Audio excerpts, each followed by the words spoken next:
When a billion-dollar CEO and a small-town mechanic are forced to share one bed during a deadly snowstorm, neither expected the night would shatter everything they thought they knew about success, sacrifice, and what truly matters in life. This is their story, a collision of two worlds that should never have met, in a room where walls came down and masks fell away. What happened in those hours changed both their lives forever. If you're watching from anywhere in the world, drop your city in the comments below. I want to see how far this story travels. And don't forget to hit that like button and subscribe, because you won't want to miss what happens next. The wind screamed. Not the gentle whistle of winter. This was something primal, violent, a howling beast that clawed at the wooden walls of Pine Ridge Lodge, like it wanted to tear the entire building from its foundation. Snow didn't just fall, it attacked, slamming against windows in thick white sheets, erasing the mountain road, the tree line, the entire world beyond the glass. Inside the main hall, 23 stranded travelers huddled near the massive stone fireplace, their faces illuminated by flickering orange light. The storm had come from nowhere. Weather forecasts had called for light flurries, maybe an inch or two. Instead, they got a full-blown blizzard that shut down the highway, knocked out cell towers, and turned a cozy weekend getaway into an involuntary prison sentence. Among them sat Ethan Cole, 30 years old, broad-shouldered but quiet, wearing a faded flannel shirt and jeans that had seen better days. His hands, calloused from years of turning wrenches and fixing engines, wrapped around a mug of coffee that had long since gone cold. He didn't look panicked like some of the other guests. He looked resigned, tired maybe, like a man who'd learned the hard way that life throws curveballs and all you can do is adjust your grip. He checked his phone for the 100th time. Still no signal. Lily would be worried. His daughter, 8 years old, gap-toothed, with her mother's dark curls and his stubborn chin, was staying with her grandmother this weekend. His first weekend off in 6 months. The first time he'd agreed to leave her overnight since her mother walked out 3 years ago without so much as a goodbye note. Some vacation this turned out to be. "Ladies and gentlemen, can I have your attention, please?" The voice cut through the nervous chatter. Michael Torres, the lodge manager, stood near the fireplace looking like he'd aged 10 years in the past 2 hours. His usual cheerful hospitality had been replaced by the strained expression of a man delivering bad news. "I want to start by apologizing," he began, his voice barely audible over the storm. "The Weather Service completely missed this one. Highway Patrol says the roads won't be passable until morning at the earliest. We're doing everything we can to keep everyone comfortable, but..." He hesitated. "But what?" A middle-aged woman in expensive ski gear stood up. "We paid good money for our rooms." "Ma'am, I understand. The problem is, we've had a critical failure in the heating system. Half the building, the entire West Wing, is uninhabitable. We're consolidating guests into the East Wing, but we simply don't have enough rooms for everyone." Chaos erupted. Voices overlapped, angry, worried, demanding. Torres raised his hands, trying to calm the crowd. "We're doing our best to accommodate everyone. Some guests have agreed to share. We've set up cots in the library and the reading room. We'll make this work, I promise, but I need everyone's patience and cooperation." Ethan listened to the manager scramble through his makeshift housing assignments. Couples stayed together. Families bunked down in larger suites. Singles were paired up where possible, though the complaints about that arrangement came fast and furious. "Mr. Cole?" Ethan looked up. Torres stood in front of him, clipboard in hand, looking deeply uncomfortable. "Yes? You checked in alone, correct? Single occupancy?" "That's right." Torres glanced at his clipboard, then at something across the room, then back at Ethan. "I'm going to be straight with you. We have one room left, cabin 12. It's small, but it's warm and the bed is comfortable. The issue is, we need to place 2 people in it." Ethan's stomach sank. "You want me to share a room with a stranger? I wouldn't ask if we had any other option. The person in question is also alone, also needs accommodation," and Torres lowered his voice. "Look, between you and me, she's not thrilled about this either.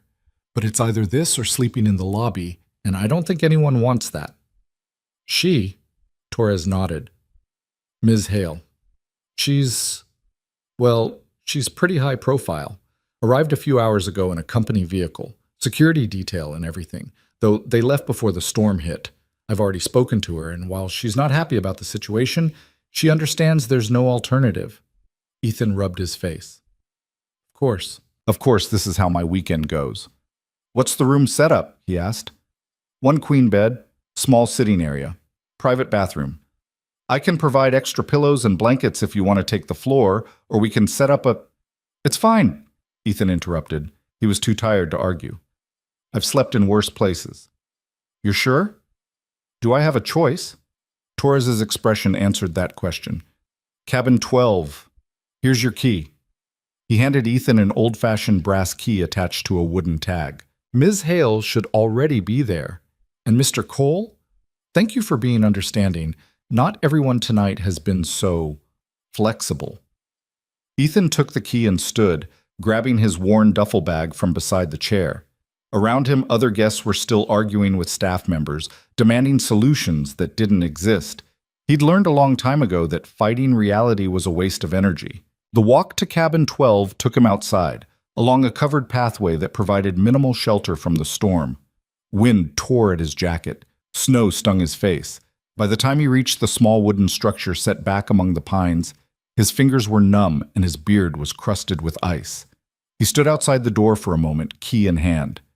This is insane. Sharing a room with a complete stranger, a woman I've never met. What if she's crazy? What if she thinks I'm crazy? What if... He pushed the door open. The cabin was warm, almost too warm after the brutal cold outside. A fire crackled in a small stone fireplace.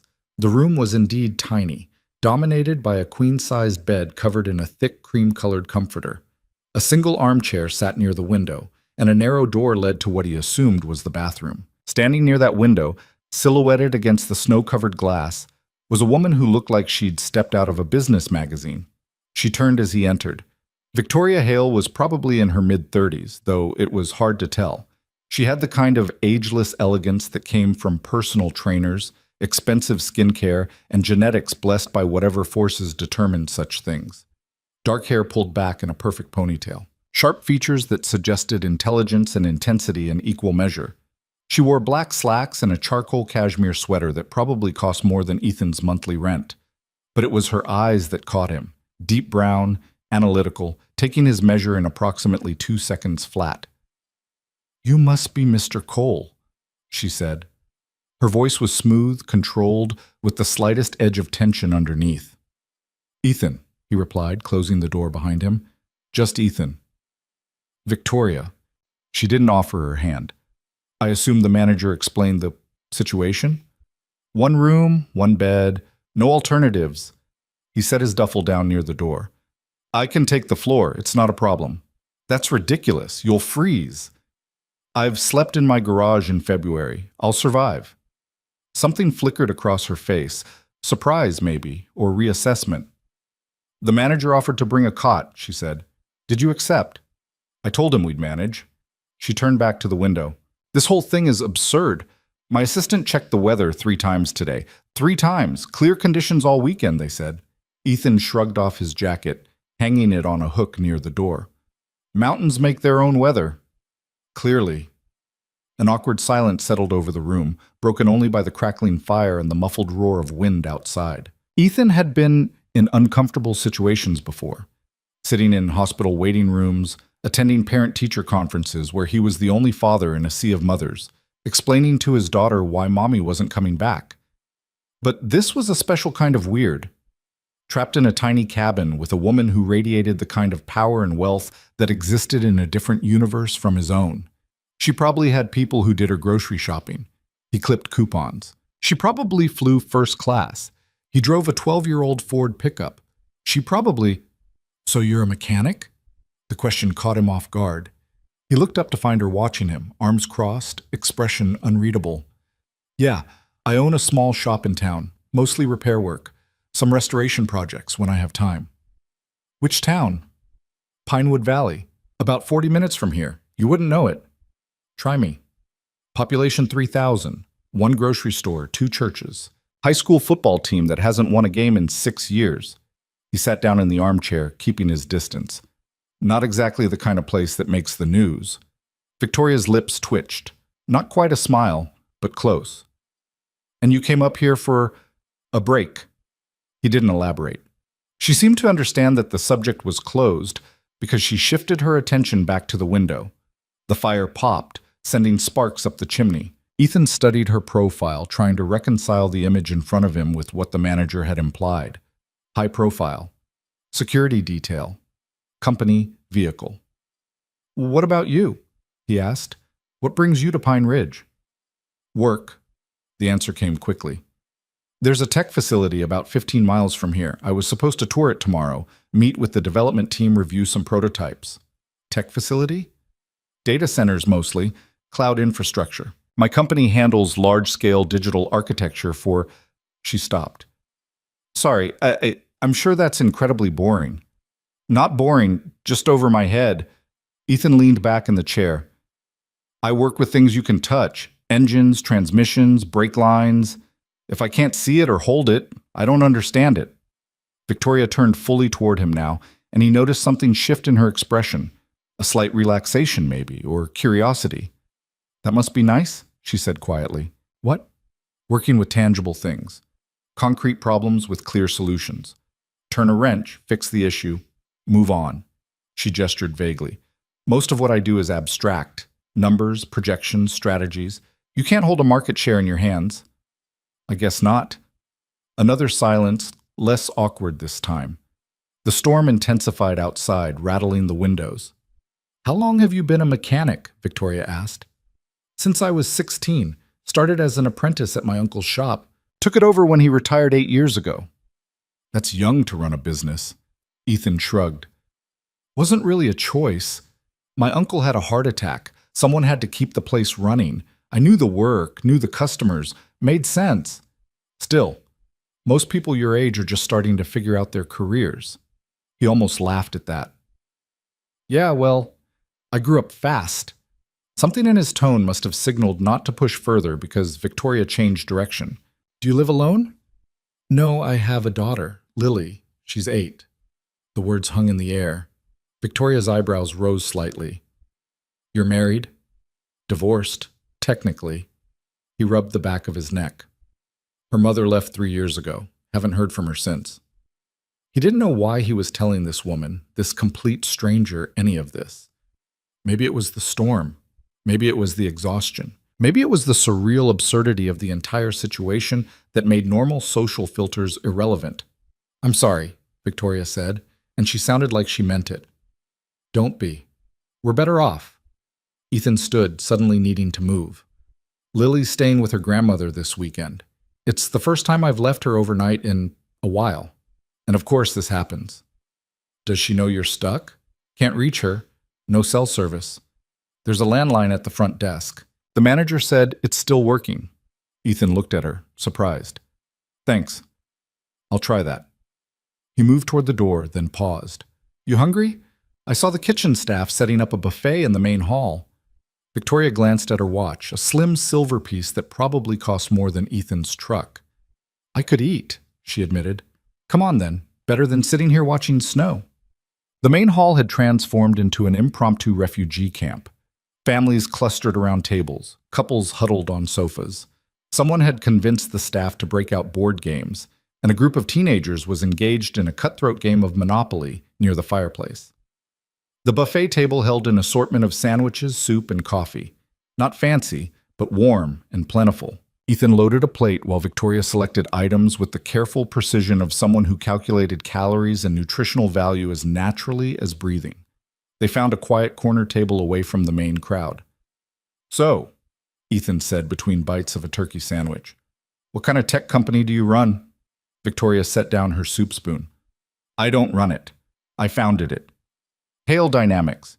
We provide cloud infrastructure and data management solutions for enterprise clients." Ethan stared at her. "Wait, Hail Dynamics, He stopped, recalibrating everything. "The company that just got that government contract? The one that was all over the news?" "That would be us." "Holy shit." The words escaped before he could stop them. "Sorry, I don't follow business news much, but even I heard about that. Biggest defense contract in like a decade or something." 15 years, Victoria corrected. 8.3 billion over 7 years. Ethan put down his sandwich. He'd been sharing a cabin with a woman who controlled more money than he could conceptualize. A woman who probably had meetings with senators and generals and people who made decisions that shaped the world. And here she was, eating turkey soup in a mountain lodge during a snowstorm. "Why are you looking at me like that?" Victoria asked. "I'm just trying to figure out why someone like you is stuck in a place like this." "Someone like me? Rich, powerful, connected." He gestured around the room.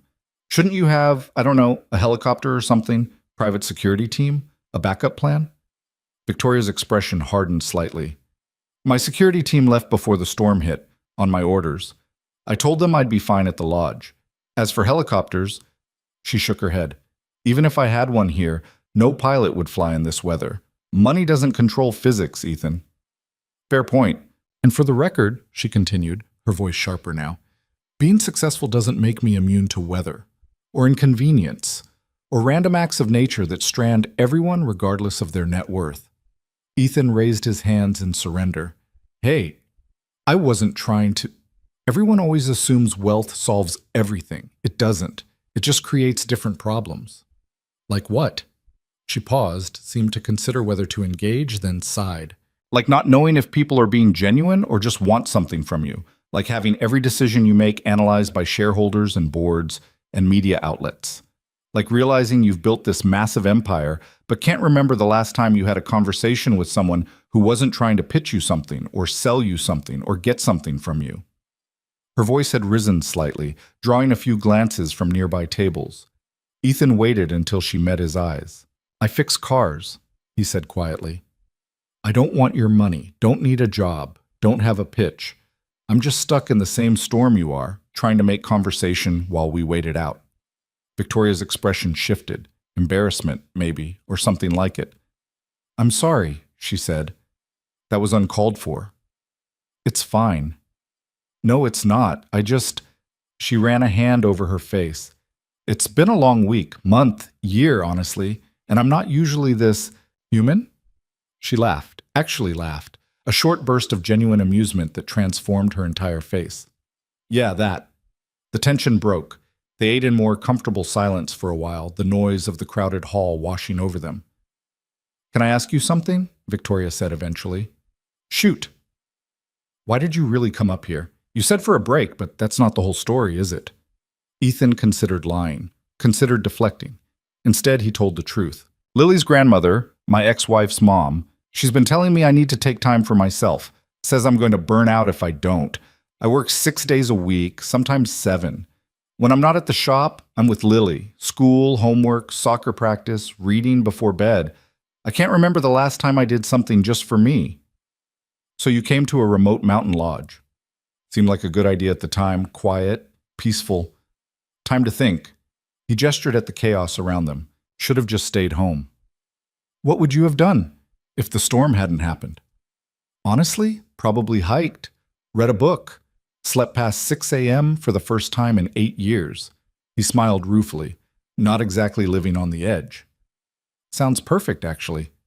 What about you? What do you do when you're not running billion-dollar companies?" Victoria was quiet for a long moment. "I don't know," she finally said. "You don't know?" "I mean, I go to the gym, I attend charity functions. I have a place in Manhattan, another in San Francisco. But actual free time? Hobbies? I can't remember the last time I did something just because I wanted to, without it somehow being connected to work or networking or brand building. That sounds exhausting." "It is." She looked at him directly. "How do you do it? Balance everything? Work, parenting, life?" Ethan laughed. "I don't. Not really. I just keep moving forward and hope I'm not screwing up too badly. That's it? That's your strategy?" "Pretty much. Some days are good. Some days I burn dinner and Lily cries because I forgot it was pajama day at school and all the other kids wore their PJs and she feels left out. Some days I look at her and can't believe I'm responsible for keeping a whole human alive and functional." He paused. "But then she draws me a picture or tells me about something she learned or just hugs me for no reason. And I think, okay, I'm doing something right." Victoria studied him with an intensity that made Ethan slightly uncomfortable. "What?" he asked. "You really love her, your daughter." "Of course I do. She's my kid." No, I mean, Victoria struggled for words. The way you talk about her, it's not obligation, it's not duty, it's just love. Pure, uncomplicated love. Is there any other kind? In my world, yes, lots. Before Ethan could respond, the lights flickered. Conversation stopped. The room held its collective breath. The lights flickered again, then died completely, plunging the hall into darkness, broken only by the fireplace glow. Groans and nervous laughter rippled through the crowd. "Ladies and gentlemen," Torres's voice called out, "please remain calm. This is just a temporary power outage. We have backup generators, but they're for emergency systems only. We're distributing flashlights and candles. Please stay." A tremendous crack, like a gunshot amplified 1,000 times, split the air, then screaming. Ethan was on his feet instantly, trying to see through the darkness and confusion. What was that? Victoria's voice was tight beside him. Another crack, followed by an enormous crash that shook the entire building. "Everyone away from the windows!" Torres shouted. Ethan grabbed Victoria's arm, not thinking, just reacting, and pulled her toward the interior wall as people surged away from the glass. The emergency lights kicked on, bathing everything in dim red. Through the window, Ethan could see what had happened. A massive pine tree, weighted down by snow and ice, had split and fallen. Part of it had crashed into the west wing of the lodge, the already compromised section with the failed heating. The building shuddered. Somewhere in the structure, something gave way with a groan of tortured wood. "We need to evacuate the west wing," Torres was shouting into a radio. "Now! Get everyone out now!" Staff members rushed toward the west corridor. Ethan looked at Victoria. Her face was pale in the emergency lighting, but she looked more angry than afraid. "This just keeps getting better," she muttered. Despite everything, the storm, the fallen tree, the chaos, Ethan almost smiled. Yeah, this woman was going to be an interesting roommate. By midnight, the situation had stabilized into a new kind of chaos. The west wing was completely evacuated and sealed off. The fallen tree had compromised structural integrity, and Torres made the call to keep everyone out until engineers could assess the damage in daylight. This meant even more people crammed into even fewer rooms. Families with young children got priority. Elderly guests were accommodated next. Everyone else had to make do with whatever space remained, and that space was rapidly running out. Ethan and Victoria found themselves back in cabin 12, listening to Torres apologize profusely while explaining that their shared room was no longer optional. It was one of the few habitable spaces left. "I understand this is uncomfortable," Torres said, looking like he wanted to sink through the floor. "But with the west wing gone, we simply don't have alternatives. I can offer additional blankets, pillows—" "We'll manage," Victoria interrupted. "Thank you, Mr. Torres." After he left, she turned to Ethan. "Well, looks like we're stuck together." "Looks like." They stood there, two strangers suddenly thrust into unwanted intimacy by forces beyond their control. "I'll take the floor," Ethan said again.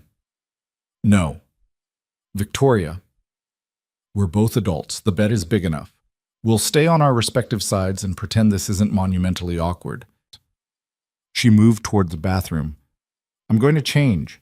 When I come out, I expect you to have claimed your half of the bed like a reasonable human being." The bathroom door closed with a firm click. Ethan stood alone in the room, processing what had just happened. This woman, this CEO, this billionaire, this stranger, had just matter-of-factly decided they'd share a bed. Sure, why not? Nothing about this night makes sense anyway. He dug through his duffel for the sweatpants and t-shirt he slept in, changed quickly, and arranged himself on the left side of the bed, staying as close to the edge as physically possible without falling off. When Victoria emerged from the bathroom, she'd transformed from corporate executive to something more human.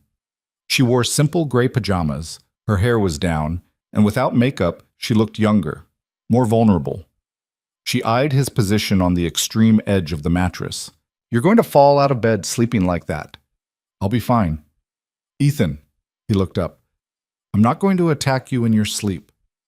And I assume you're not going to attack me. So can we both just relax? Slightly?" He shifted a few inches toward the center.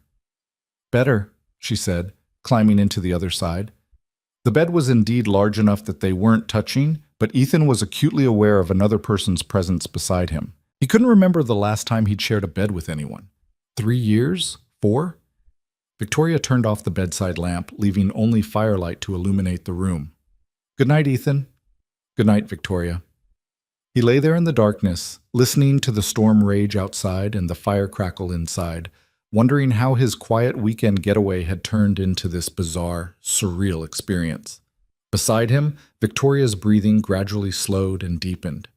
Sleep was a long time coming. Somewhere around 2 a.m., Ethan gave up trying to sleep. His mind wouldn't shut down. Too much weirdness, too much awareness of the stranger lying 3 feet away, too much worry about Lily, even though he'd managed to call from the lodge landline and confirm she was safe and happy with her grandmother. He slipped out of bed carefully, trying not to disturb Victoria, and moved to the armchair near the dying fire. The storm had weakened slightly, but snow still fell in steady sheets. Ethan stared into the embers, thinking about his life, about the choices that had led him here, about the path he'd never planned to walk. He'd never intended to be a father at 21, never intended to raise a child alone, never intended to sacrifice dreams and ambitions for someone else's needs. But he'd done it anyway, and he'd do it again in a heartbeat. "Can't sleep?" He turned. Victoria was sitting up in bed, watching him. "Sorry, didn't mean to wake you." "You didn't. I'm a light sleeper."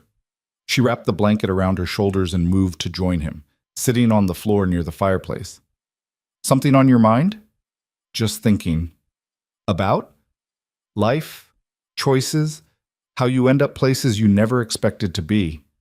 Victoria poked at the embers with the fireplace poker, sending up a small shower of sparks. "I know that feeling," she said quietly. "Yeah? When I was 25, I had a plan. Build the company, go public by 30, revolutionize cloud infrastructure, change the industry." She watched the fire. "I've accomplished everything on that list, every single goal. I'm successful beyond anything I imagined back then." "But?" She was quiet for a long moment. "But I'm 36 years old, and I can't remember the last time I had a genuine conversation with someone who didn't want something from me. I can't remember the last time I laughed at something that wasn't a scripted joke at a corporate dinner. I can't remember the last time I felt connected to anything, to anyone." Ethan heard something in her voice, a loneliness so deep it made his chest ache. "Is that why you came up here?" he asked. "To the mountains?" "Maybe. I told myself it was for the facility tour. But honestly, I think I just needed to get away from the city, from the office, from the constant pressure to be on all the time." She looked at him. "Does that make sense?" "Yeah, it does." "You don't think it's ridiculous? Poor little rich girl complaining about success?"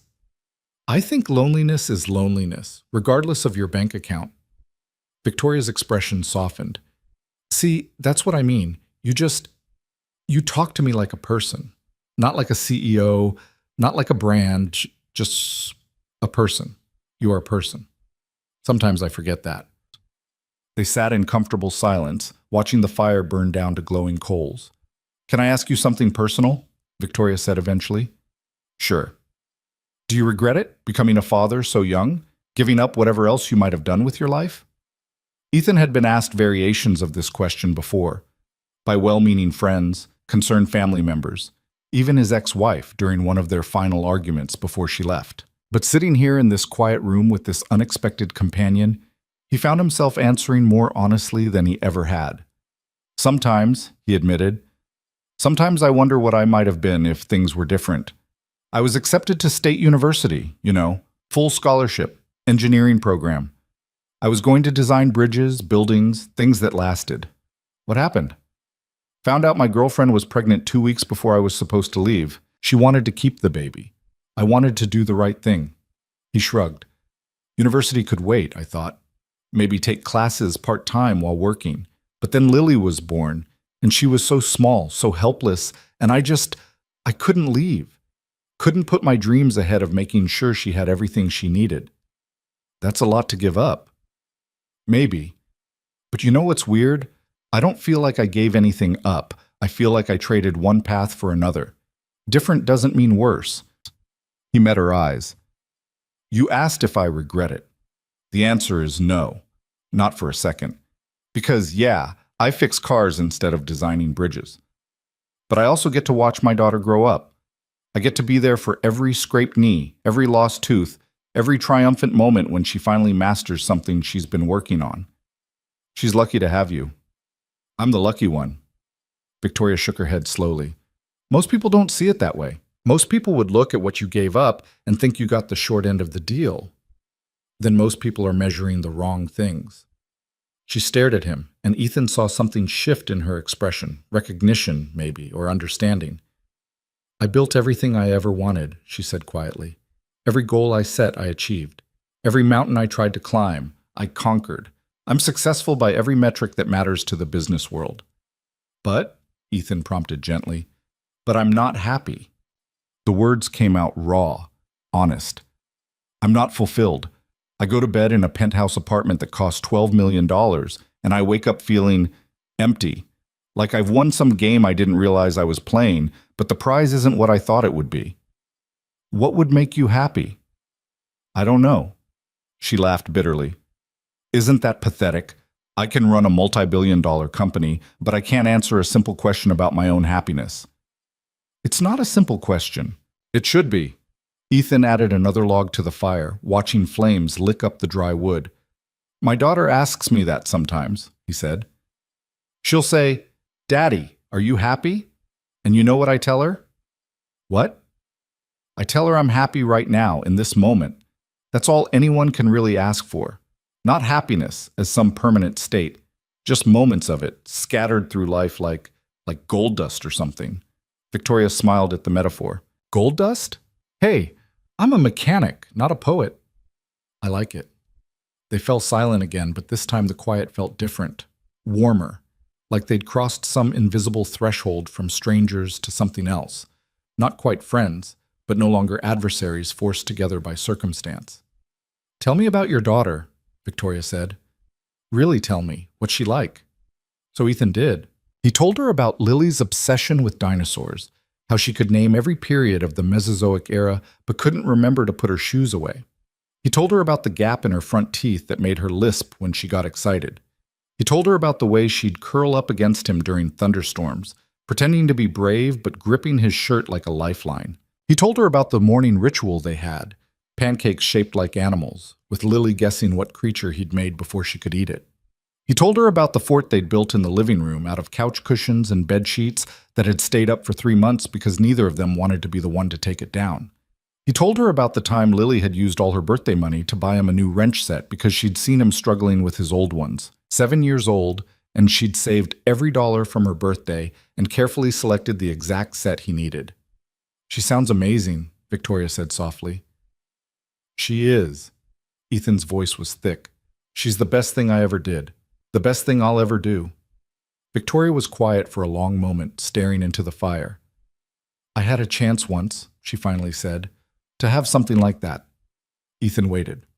I was 31, dating a man who worked in venture capital. He was perfect on paper, smart, successful, understood the demands of my job. He proposed during a weekend in Paris. She twisted her hands together. The ring was beautiful. The proposal was romantic. I should have said yes. But you didn't? I said I needed time to think. There was a merger happening, a critical acquisition that needed my full attention. I told him we'd talk about it after the deal closed. She laughed without humor.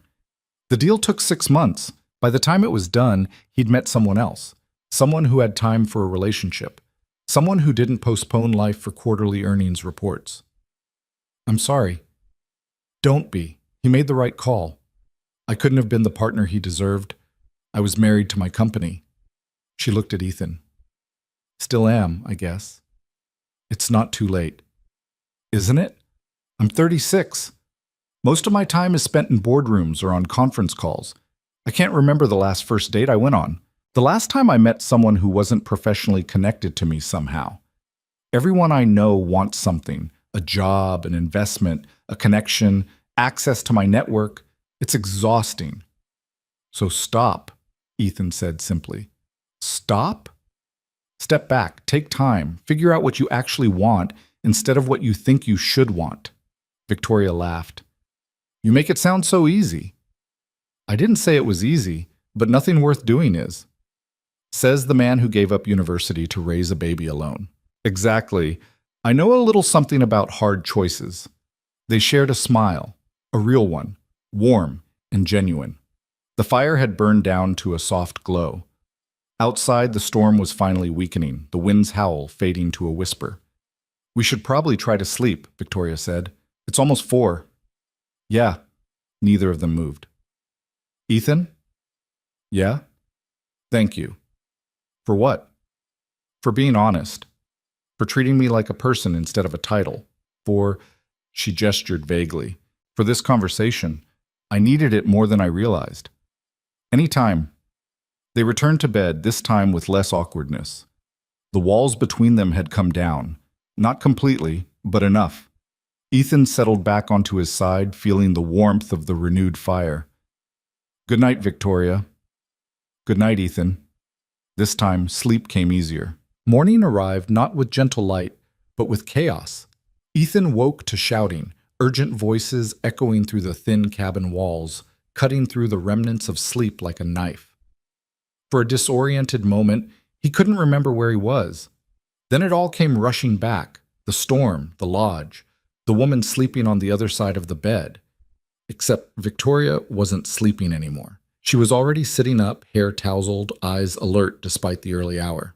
What's happening? She asked, her voice still rough with sleep. Before Ethan could answer, someone pounded on the door. Mr. Cole, Miss Hale, we need everyone in the main hall immediately. Ethan threw off the covers and grabbed his jeans from the chair.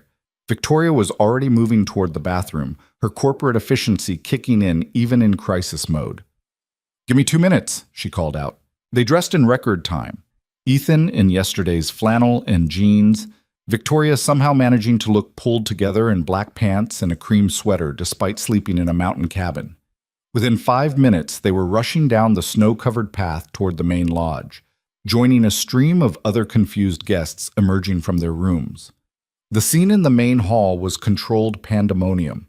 Torres stood near the fireplace, his face gray with exhaustion and stress. Around him clustered other staff members, some holding clipboards, others speaking urgently into radios.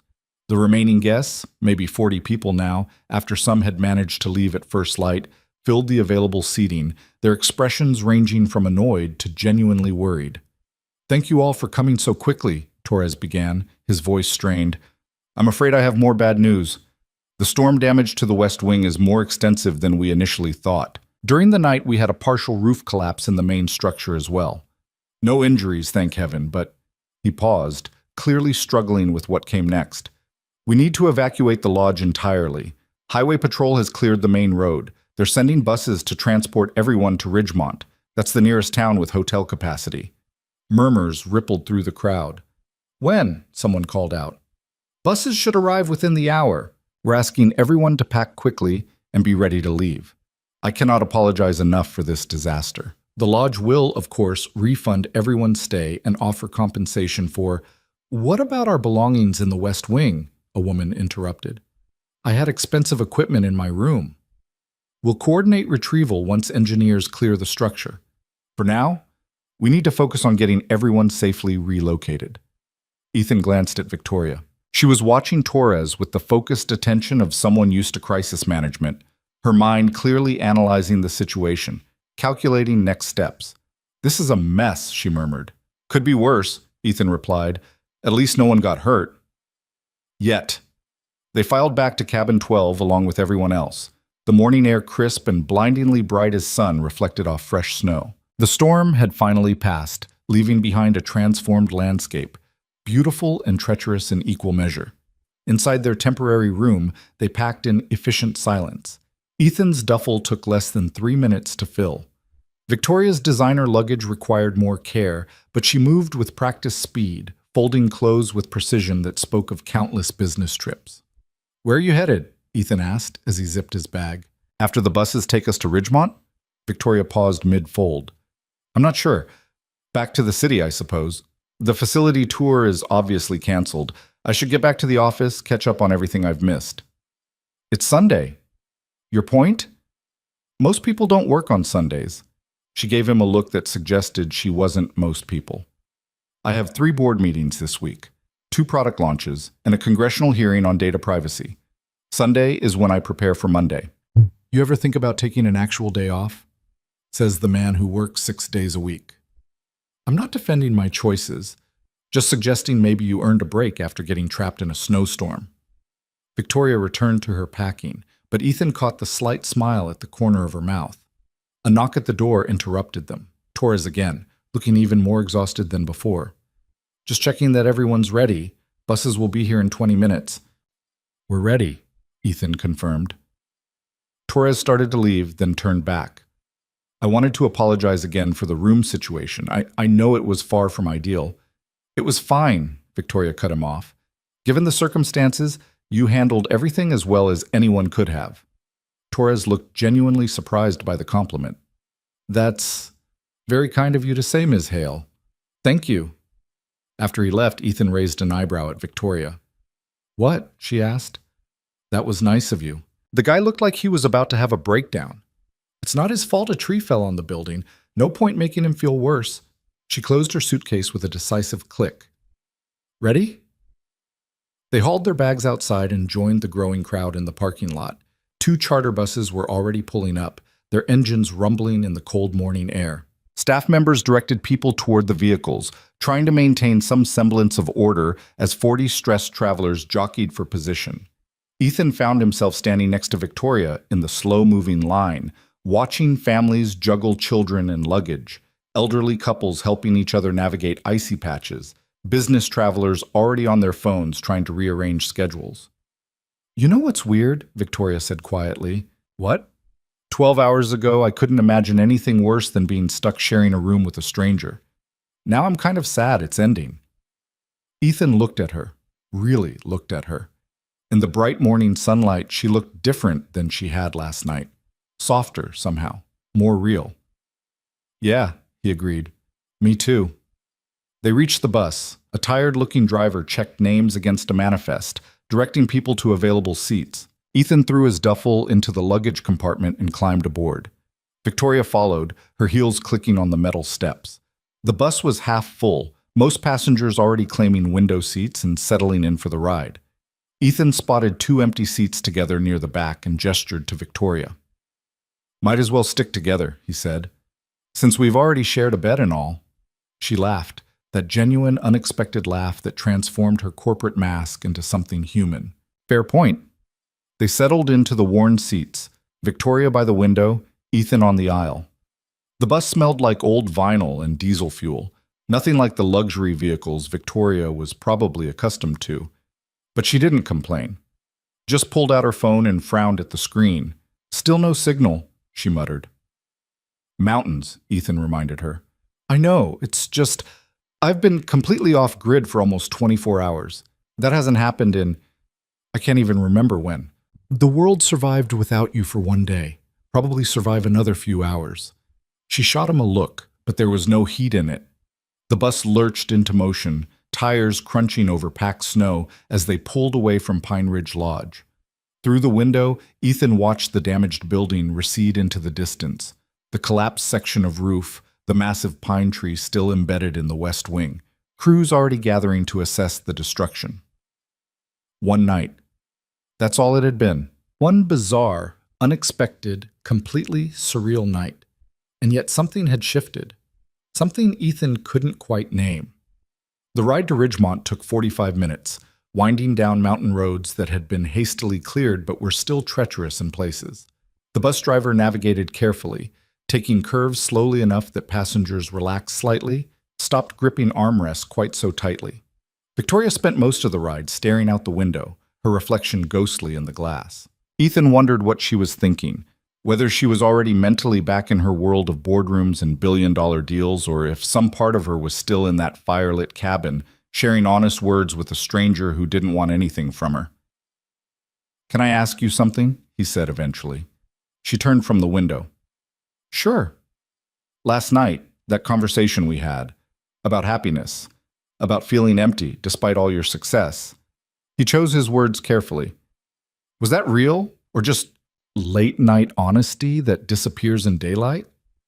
Victoria was quiet for a long moment, her fingers tracing patterns on the armrest. It was real, she finally said. More real than most conversations I have in a year. She met his eyes. Does that scare you? That someone can have everything society says should make them happy and still feel hollow inside? No, it makes me sad for you. Don't be sad. I made my choices.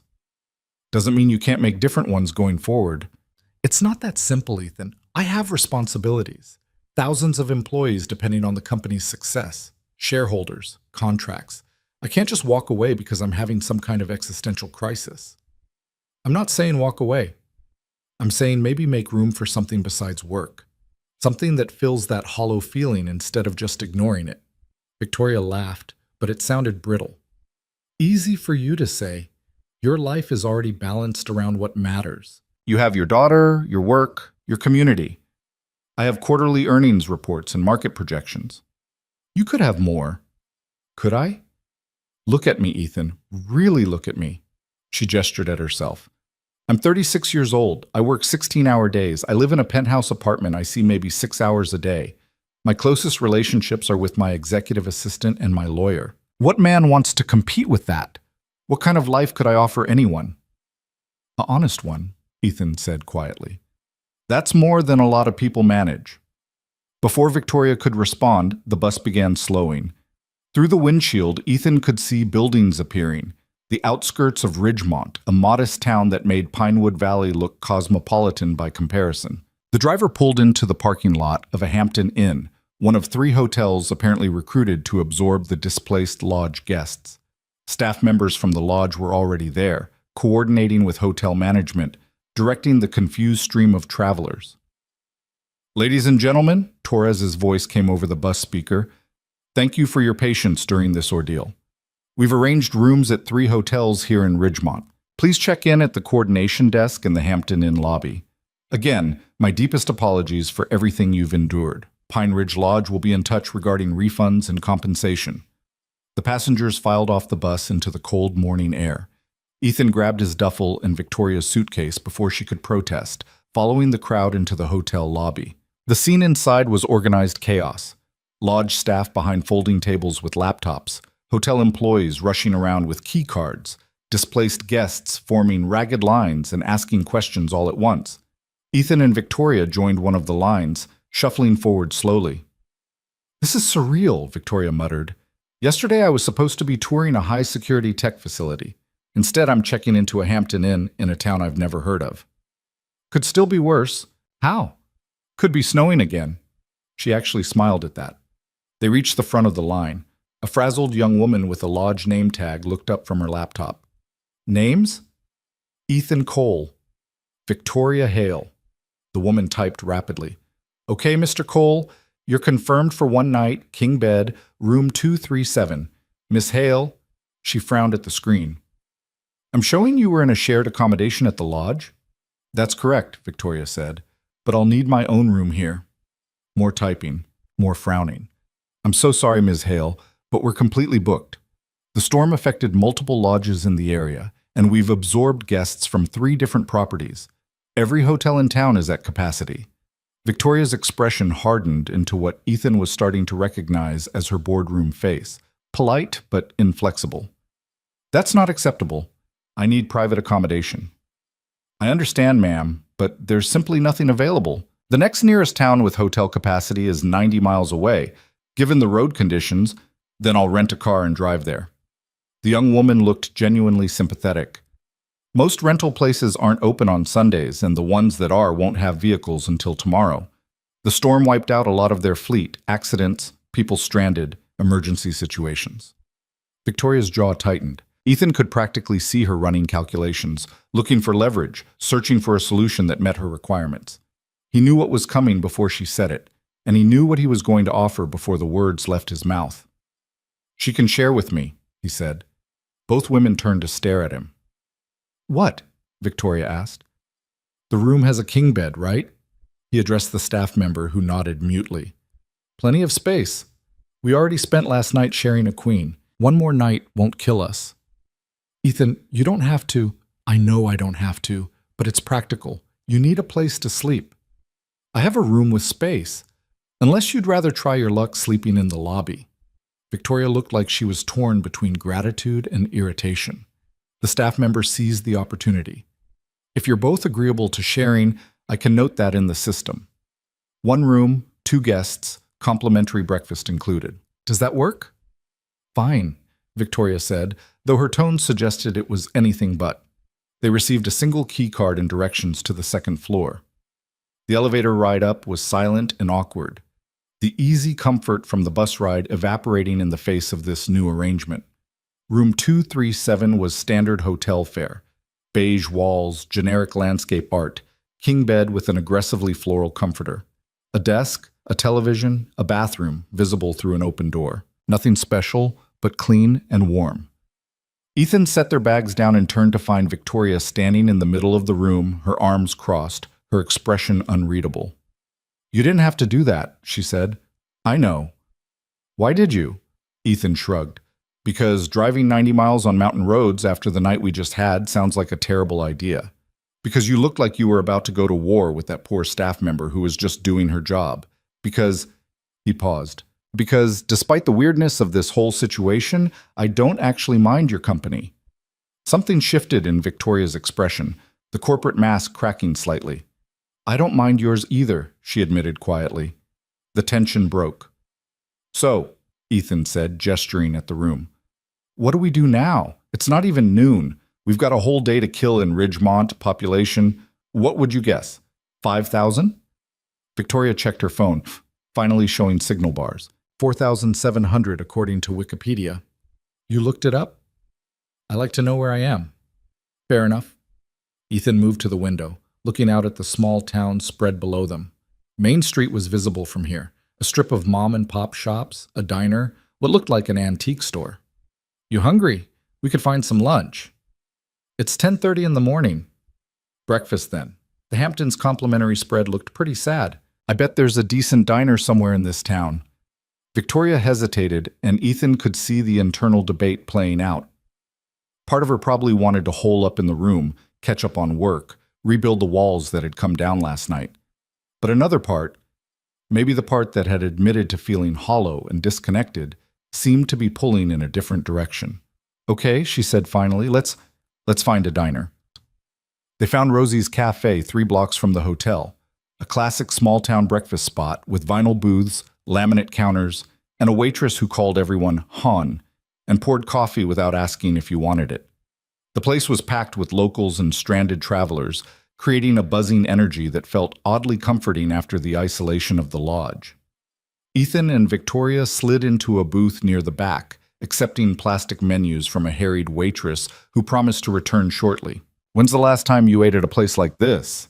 Ethan asked, scanning the menu options. Victoria looked around the cafe with something like wonder. College, maybe? There was a diner near campus. I used to study there during finals week. What did you study? Computer science and business administration? Double major? Of course you did. She kicked him lightly under the table. What's that supposed to mean? Just that I can't imagine you doing anything halfway. Says the man who became a master mechanic by 25 and raises a daughter alone. Touché. The waitress returned, and they ordered pancakes and bacon for Ethan, an egg white omelet for Victoria, though she eyed his stack of pancakes with something that looked like longing. You can order pancakes, Ethan said. I won't judge. I don't eat refined carbs. Why not? Because I have to maintain... She stopped herself. You know what? Never mind. Excuse me, she called to the waitress. Can I add a short stack of blueberry pancakes to my order? You got it, hun. After the waitress left, Victoria looked almost defiant. Happy? Thrilled. Everyone should eat pancakes occasionally. It's good for the soul. The soul doesn't have nutritional requirements. You sure about that? They fell into easy conversation while waiting for food, talking about nothing important, everything important. Victoria told him about learning to code at 12, building her first website at 14, realizing by 16 that technology was going to reshape the world, and wanting to be part of that transformation.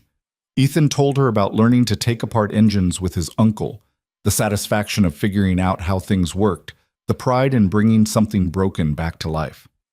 Their food arrived, and Victoria's eyes widened at the stack of golden pancakes dripping with butter and syrup. "When's the last time you ate something just because it tasted good?" Ethan asked. "I eat things that taste good all the time. I just happen to prefer foods that also meet nutritional guidelines." "That's not what I asked." Victoria cut into the pancakes, took a bite, and closed her eyes briefly. "Too long," she finally admitted. "Way too long." They ate in comfortable silence for a while, the cafe noise washing over them, conversations at other tables, the clatter of dishes, the old jukebox in the corner playing country songs from the 90s. "Can I ask you something?" Victoria said eventually, pushing her empty plate aside. "Shoot. Last night when you were talking about your daughter, about raising her alone, about the sacrifices you made, you said you don't regret it, but—" She struggled for the right words. "Don't you ever resent her, just a little, for changing your entire life trajectory?" Ethan set down his fork, considering the question seriously. "No," he said finally. "I don't resent her. Do I sometimes wonder what might have been? Sure. But resentment?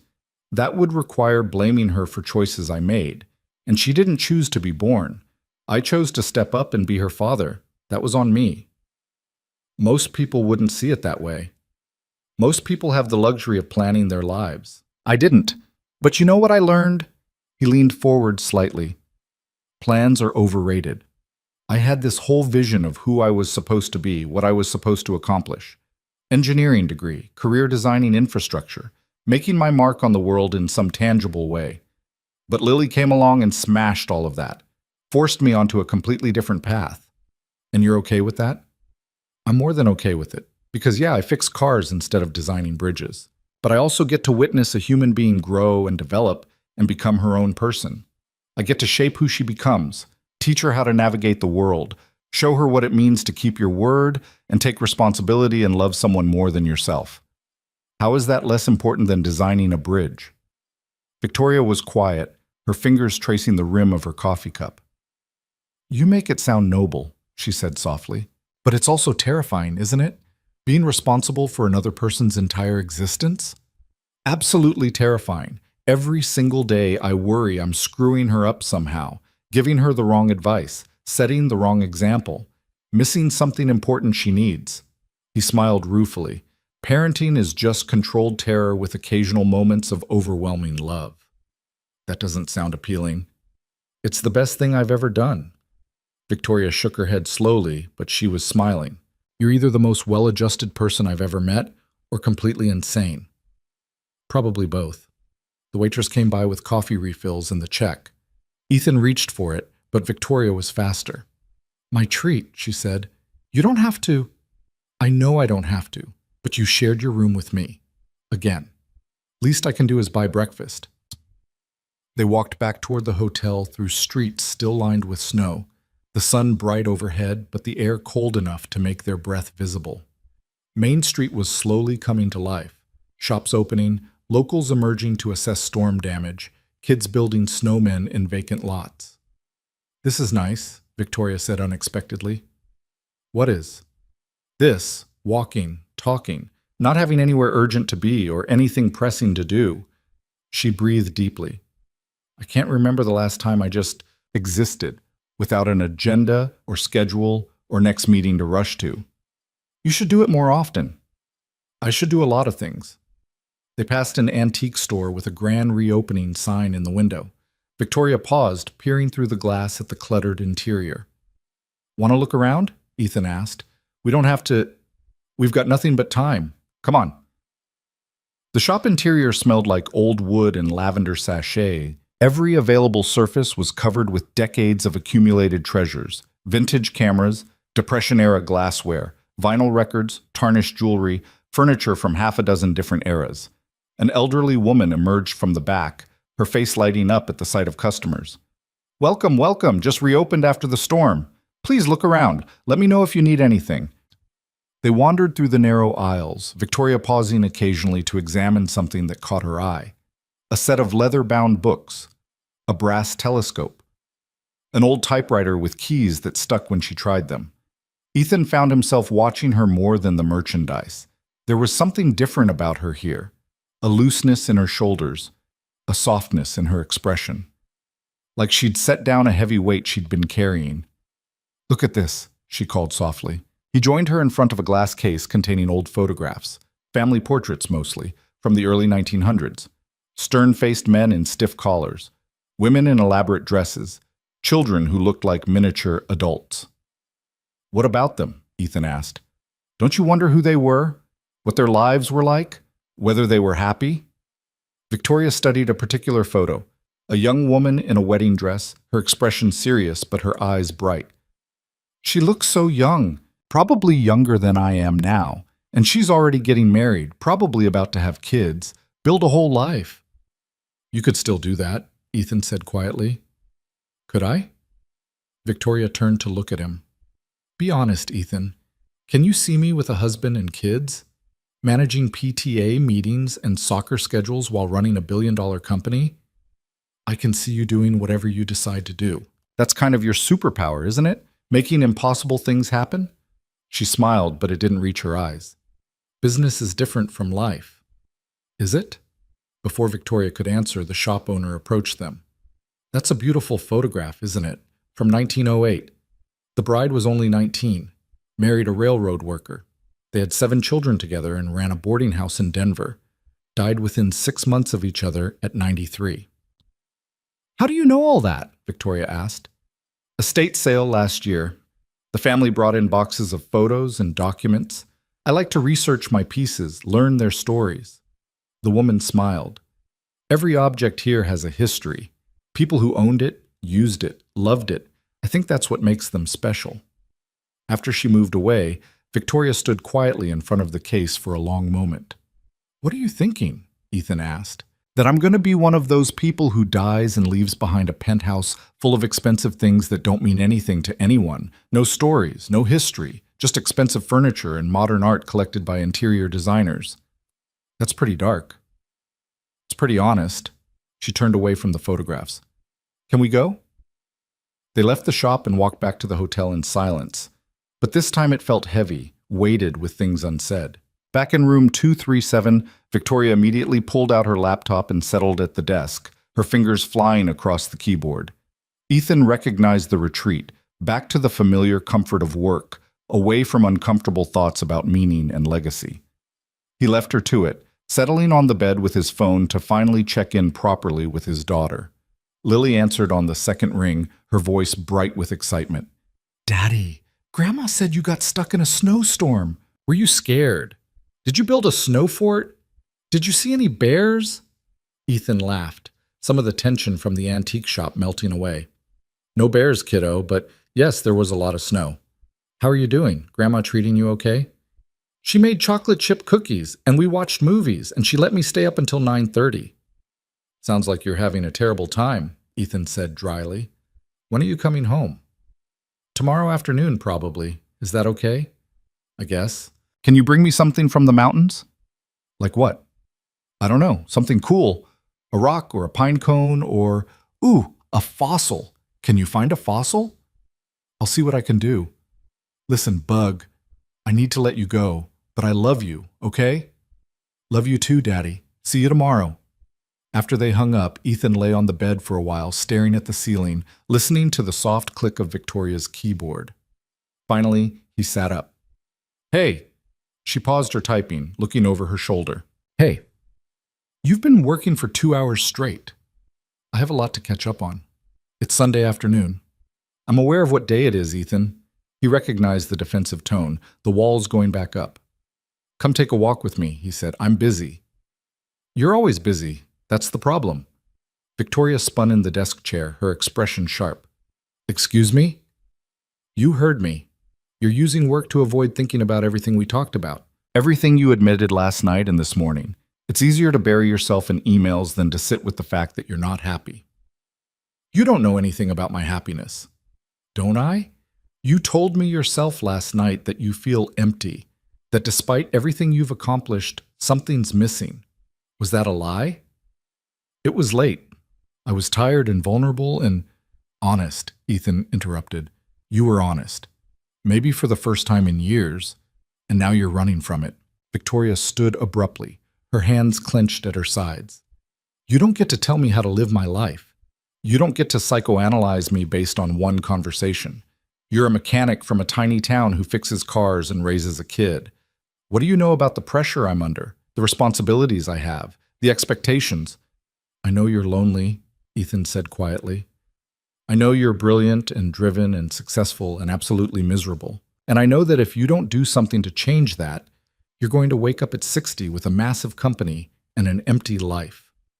The words hung between them like a challenge. Victoria's face went through a rapid series of emotions: anger, hurt, recognition, fear. When she finally spoke, her voice was barely above a whisper. You have no right. You're right. I don't. And you can tell me to go to hell and I'll drop it. But Victoria, he stood, moving closer but still maintaining distance.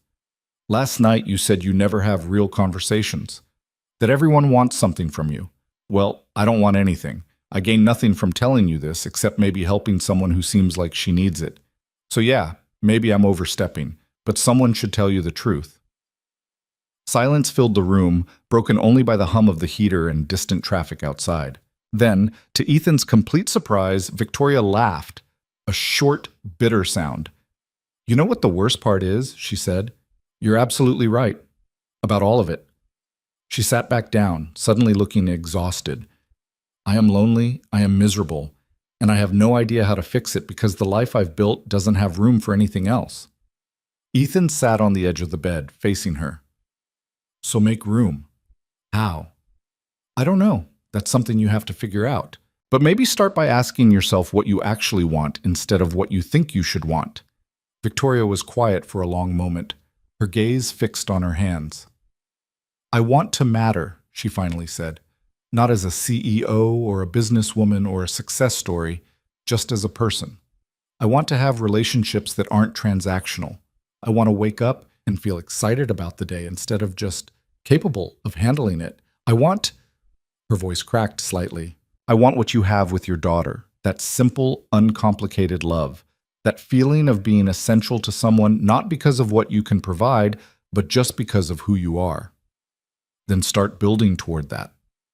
I don't know how. Small steps. Take an actual day off. Call an old friend. Join a community group. Do something that has nothing to do with work or success or achievement. Do something just because it brings you joy. Victoria looked at him with an expression Ethan couldn't quite read, something between hope and despair. Why do you care? She asked. We just met. After tomorrow, we'll probably never see each other again. Why does any of this matter to you? Ethan considered the question carefully. Because last night, sitting by that fire, you were real. Not the CEO version, not the public figure, just you. Flawed and uncertain and searching for something you couldn't name. And that version of you deserves better than the life you're describing. Tears welled in Victoria's eyes, the first real emotion breaking through her carefully maintained control. I don't know if I can change, she whispered. You don't have to change everything at once, just one thing, then another, then another. He smiled gently. Small steps, remember? You didn't build Hale Dynamics overnight. Don't expect to rebuild your life that fast either. She wiped at her eyes, looking almost embarrassed by the display of emotion. This is insane. I don't cry. I haven't cried in years. Maybe that's part of the problem.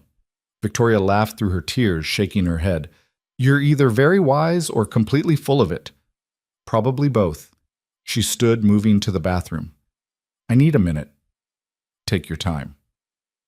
While she was gone, Ethan moved to the window, watching the town below.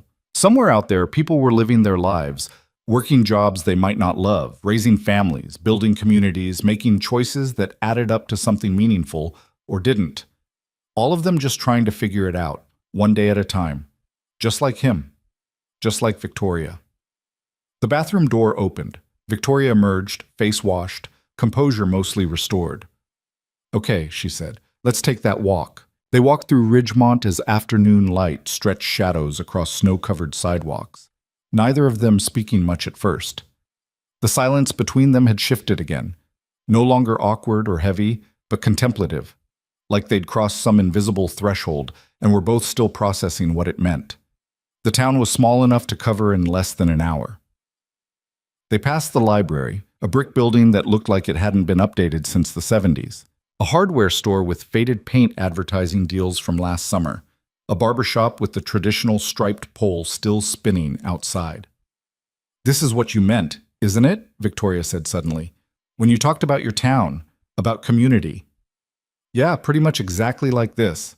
It's so quiet, so contained. Everyone probably knows everyone else's business." "That's both the blessing and the curse," Ethan agreed. "You can't sneeze without 3 people asking if you're getting sick.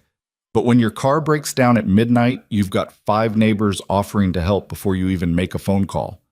They turned down a side street lined with small houses, their yards decorated with the remnants of snowmen and snow angels made by children who'd taken advantage of the storm. Smoke curled from chimneys. Christmas lights still hung from some gutters, though it was well past the holiday season. "Do you ever want to leave?" Victoria asked. "Pinewood Valley, I mean. Go somewhere bigger? Somewhere with more opportunities?" Ethan considered the question. "Sometimes. When Lily was younger, I thought about it more, worried that a small town wouldn't give her enough exposure to the world, that she'd grow up limited by her environment. But then I realized she's not limited. She's grounded. She knows every person on our street by name. She walks to school safely. She plays in yards and parks without me worrying about traffic or crime. She's growing up with a sense of place, of belonging." He kicked at a clump of snow. "The world is always going to be out there. She can explore it when she's ready. Right now she needs roots." Victoria was quiet for several steps. "I grew up in Manhattan, Upper East Side. My parents were both lawyers, corporate law, mergers, and acquisitions. We lived in a building where you didn't know your neighbors, where everyone was too busy being important to notice the people around them." "You didn't like it?" "I didn't know any different. That was just life. School, extracurriculars, tutoring, test prep, everything designed to build a resume, create opportunities, maximize potential." She laughed without humor. "I was in 3rd grade when my mother hired a college counselor to start planning my university applications." 3rd grade? She wanted me to have every advantage, every edge. And it worked. I got into Stanford, graduated top of my class, built a company that changed my industry. By every metric, I succeeded beyond even her expectations. "But you're not happy." "I don't know if happiness was ever part of the plan." They'd reached a small park at the edge of town, its playground equipment half buried in snow. A few hardy families were out, children shrieking with laughter as they slid down hills on improvised sleds. Parents stood in clusters, chatting and sipping from thermoses. Victoria watched them with an expression Ethan couldn't quite read. "What are you thinking?" he asked. "That I have no idea how to do any of that. Build a snowman, push a kid on a swing, have casual conversation with other parents about school schedules and weekend plans." She turned to him. "Is that weird? That I'm 36 years old and don't know how to be normal?" "You're plenty normal. Just a different kind of normal." "That's a generous interpretation." A child ran past them, giggling, chased by a patient father making monster noises. Victoria tracked their movement with her eyes, something wistful in her expression. "Do you want kids?" Ethan asked quietly. "I don't know. I used to think yes, someday, when the company was stable and I had time to plan properly. But someday keeps getting pushed further out, and now I'm staring down 40 and realizing someday might never come." She sat on a snow-covered bench, brushing off a spot. "Do you want more, besides Lily?" Ethan sat beside her. "I never really thought about it. Raising one kid alone is challenging enough. Adding more to that equation seems impossible. But if circumstances were different, if you had a partner, help, support, maybe. Lily would be a great big sister. She's got so much love to give." He smiled. "She's always asking why she doesn't have siblings. All her friends have brothers and sisters. I tried explaining that some families are smaller, but she doesn't buy it." "What do you tell her?" "The truth. That her mom left, and it's just the 2 of us now, and that's okay. That families come in all shapes and sizes." "Does she ask about her mother?" "Sometimes. Less as time goes on. I think she's starting to forget her, which breaks my heart a little. But I also can't make someone stay who wanted to leave." Victoria was silent for a moment. "My mother told me once that having me was the best decision she ever made, but also the one that derailed her career most significantly. She said it like it was just a fact, not a complaint. But I remember thinking, even as a kid, that I didn't want to be someone's derailment. I wanted to be someone's choice, not their sacrifice. You can be both. Can you? Isn't that what you are to Lily? Her father who sacrificed his dreams? No, Ethan said firmly. I'm her father who chose a different dream. There's a difference. I don't know if I believe that. Then you're not listening. Listen. He shifted to face her fully. When Lily was born, yeah, my original plans changed, but I gained something more valuable than any engineering degree. I gained purpose, direction, a reason to be better than I would have been otherwise. She didn't derail my life. She gave it meaning. Victoria studied him with an intensity that made Ethan slightly uncomfortable. What? He asked. You really believe that? It's not something you tell yourself to feel better. You actually believe it. Of course I do. Why wouldn't I? Because most people live with regret, with what-ifs, with bitterness about roads not taken. What good does that do? The road I didn't take doesn't exist anymore. This is the one I'm on. I can either appreciate where it's led me or spend my whole life looking backward at something I can't change. A group of teenagers passed by, laughing and throwing snowballs at each other with terrible aim. Victoria watched them with that same wistful expression. I look backward all the time, she said quietly, at decisions I made, relationships I sacrificed, moments I missed because I was focused on the next deal or the next milestone, and I can't get any of them back. No, but you can make different choices going forward. Can I, though? I'm not like you, Ethan. I can't just pivot my entire life because I had some revelation during a snowstorm. I have obligations, responsibilities. Thousands of people depend on my company for their livelihoods. I'm not saying abandon your company. I'm saying maybe it doesn't have to be your entire identity. Victoria stood abruptly, pacing a few steps away. You make it sound so simple. Just decide to change and everything magically works out. It's not simple. It's the hardest thing you'll ever do. But the alternative is waking up at 60 exactly where you are now, still telling yourself you'll make changes someday. She spun to face him. And what if I can't? What if this is just who I am? What if I'm fundamentally broken in some way that makes me incapable of the kind of life you're describing? You're not broken. How do you know? Because broken people don't recognize their own emptiness. They don't cry in hotel rooms about lives they're not living. They don't admit to strangers that they feel hollow despite their success. Ethan stood, closing the distance between them. You're not broken, Victoria. You're just scared. Of what? Of trying and failing. Of wanting something real and not being able to build it the way you built your company. Of being vulnerable and human instead of perfect and untouchable. Tears welled in her eyes again, and this time she didn't try to hide them. What if I try and it doesn't work? What if I open myself up to people and they just want something from me like everyone else? What if I make room in my life for relationships and they fall apart anyway? Then you'll have tried, and that's more than you're doing now. A child's laughter rang out across the park, pure and unself-conscious. Victoria wiped at her eyes, looking almost angry at herself for the display of emotion. I don't know how to do this, she whispered. Do what? Feel things. Want things. Be vulnerable. It's not how I was raised. It's not how I built my success. Emotions are weaknesses in business. Attachment is leverage someone can use against you. Wanting something you don't have is human, Ethan interrupted gently. It's human, Victoria, and there's nothing weak about it. She looked at him for a long moment, and Ethan saw something shift in her expression, a crack in the armor, a glimpse of the person underneath all the corporate polish. Why are you doing this? She asked. Why do you care what happens to me after tomorrow? Ethan had been asking himself the same question since the antique store.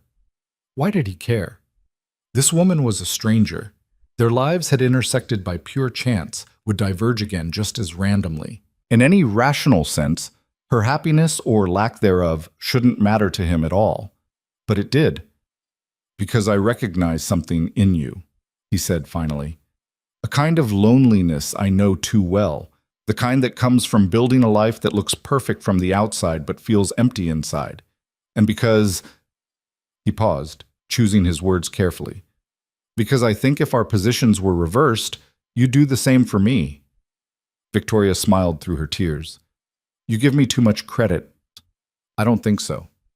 They stood there in the small park, surrounded by families and laughter and the simple joy of a snow day, two people from different worlds trying to understand each other across a gulf that should have been unbridgeable. I'm hungry, Victoria said suddenly, breaking the moment. Is that weird? Having an emotional crisis and thinking about food?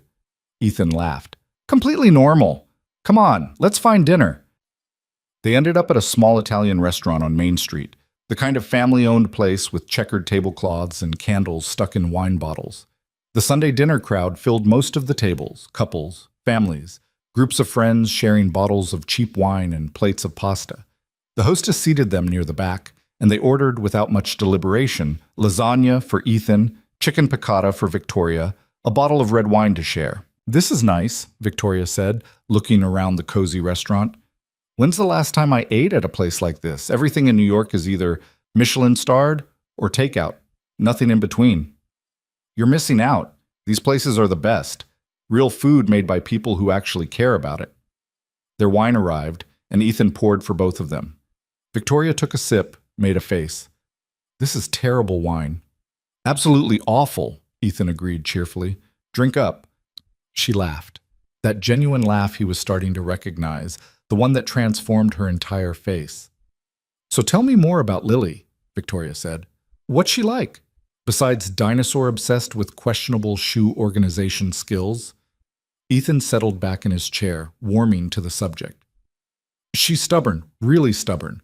Gets that from me, according to everyone who knew me as a kid. Once she decides she wants to do something, good luck talking her out of it. Like what? Last year, she decided she wanted to learn guitar. Not because she particularly likes music, but because her best friend Emma was taking lessons and Lily didn't want to be left out. So I found a used guitar at a yard sale, signed her up for lessons. He smiled at the memory. She hated it. Absolutely hated it. Complained every single week about how her fingers hurt, and the teacher was boring, and she didn't like the songs they were learning. Did she quit? Nope. Stuck it out for the entire year because she'd committed to it. On the last day of lessons, she told me she never wanted to see a guitar again, but she finished what she started. Sounds like someone I know, Victoria murmured. Yeah? Who's that? Me. When I was that age, I joined a soccer team because my mother thought team sports would look good for college applications. I was terrible at it, hated every minute, but I played the entire season because quitting wasn't an option in our house. Did it teach you anything? That I'm not athletic and that I prefer individual achievement to team dynamics. She smiled wryly. Not exactly the lessons my mother intended. Their food arrived, plates steaming and generous. For a while they ate in comfortable silence, the kind that only comes when two people have moved past the need to fill every quiet moment with conversation. Can I ask you something personal? Victoria said eventually. Haven't we moved past asking permission for personal questions? Fair point. Your ex-wife, the one who left, do you hate her? Ethan set down his fork, considering. No, I did for a while. Was angry, bitter, felt betrayed. But hate? That takes too much energy. And it wasn't really about me anyway. What do you mean? She was 20 when she got pregnant, younger than me. She never wanted to be a mother. Never wanted the small-town life, the responsibility, any of it. She tried for 3 years to make it work because she thought that's what she was supposed to do. But you can only pretend for so long. So she just left? One day I came home from work and there was a note on the kitchen table. Said she was sorry, that she couldn't do it anymore, that she hoped I'd understand someday. He took a sip of the terrible wine. I didn't understand for a long time, but eventually I realized that staying would have destroyed her, and a destroyed mother wouldn't have been good for Lily anyway. That's very forgiving. What's the alternative? Spend the rest of my life bitter and angry? That doesn't hurt her. She's gone. It would only hurt me and Lily. Victoria pushed food around her plate. I don't know if I could be that forgiving. When that venture capitalist left, the one I told you about, I was furious. Felt rejected, abandoned. And we weren't even married. Weren't even living together. We'd just been dating. What made you so angry? That he chose someone else. Someone who had time for him, who made him a priority. It felt like a judgment on me, like I'd failed some fundamental test of being human. Or maybe you just weren't compatible. Maybe his needs and your capabilities didn't align, and that's nobody's fault. Victoria was quiet for a moment. You have a way of reframing things that makes them less painful. I've had a lot of practice. Single parenting requires constant reframing, otherwise you'd go crazy. Is it hard, raising her alone? Every single day, but not in the ways you'd expect. The logistics are challenging, scheduling, balancing work and parenting, never having backup when you're sick or exhausted.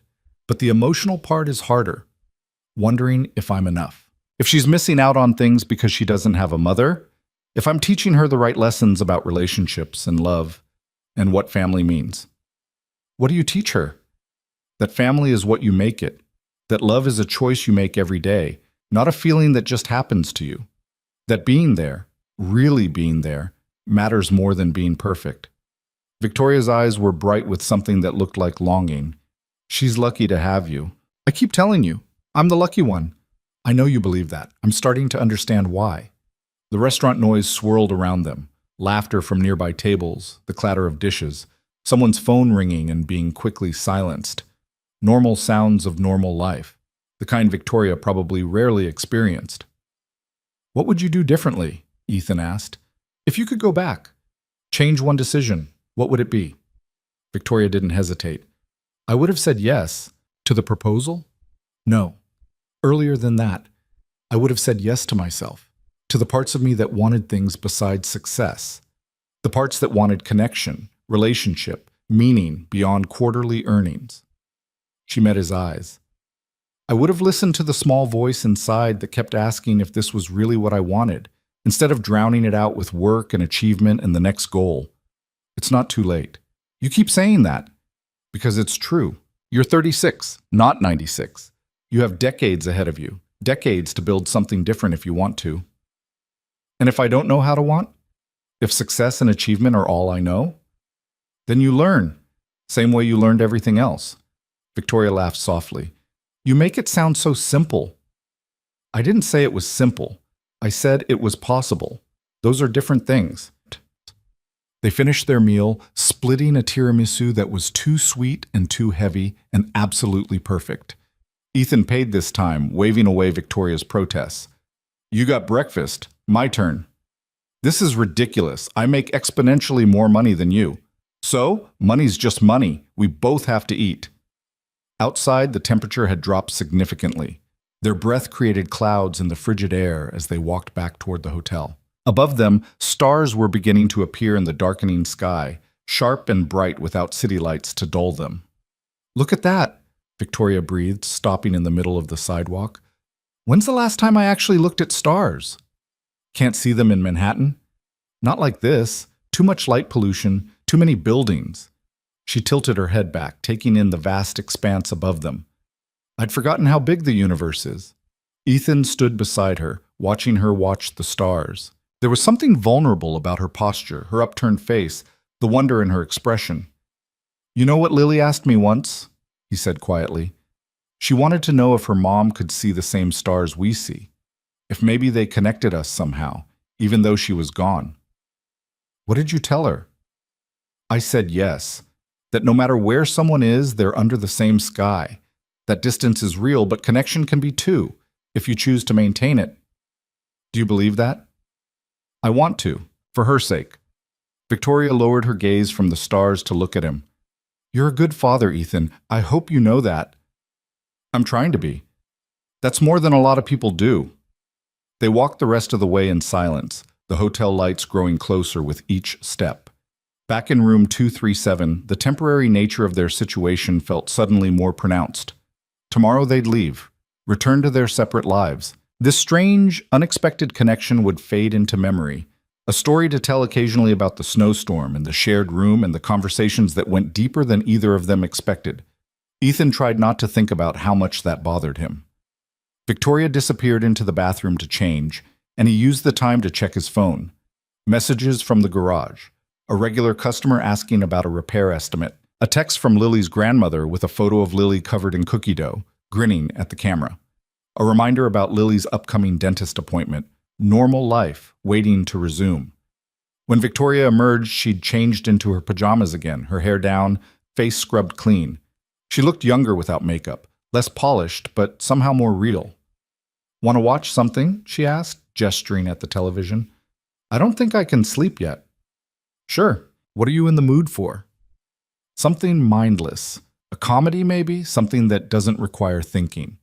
They settled on a rom-com from the 90s that neither of them had seen, propped up against pillows on opposite sides of the bed. The movie was predictable and formulaic: meet cute, misunderstanding, separation, reunion. But it was comfortable, undemanding. Halfway through, Victoria spoke without taking her eyes from the screen. "This is nice." "The movie?" "This? Just existing. No agenda, no pressure, no performance." She turned to look at him. "I can't remember the last time I did this. Just sat and watched a movie without simultaneously answering emails or reviewing documents or planning tomorrow's meetings." "You should do it more often." "I should do a lot of things more often." The movie played on, but Ethan found himself watching Victoria more than the screen, watching her laugh at the jokes, watching her relax by increments, watching the transformation from CEO to just Victoria. A woman trying to figure out how to live a life that felt meaningful instead of just successful. When the credits rolled, she didn't move immediately. "Ethan?" "Yeah?" "Thank you." "For what?" "For not treating me like a CEO, for calling me out when I needed it, for sharing your room and your time and your honestly." She paused. "For reminding me that there's more to life than quarterly earnings and market share." "You don't have to thank me for basic human decency." "Yes, I do, because it's rarer than you think." They sat in the flickering light of the television, the late-night infomercials playing on mute. Outside, Ridgemont slept. Tomorrow would bring departure, separation, return to normal life. But tonight, in this moment, they were just two people who'd found unexpected understanding in an unlikely place. "I don't want to go back," Victoria said quietly. "To New York?" "To everything.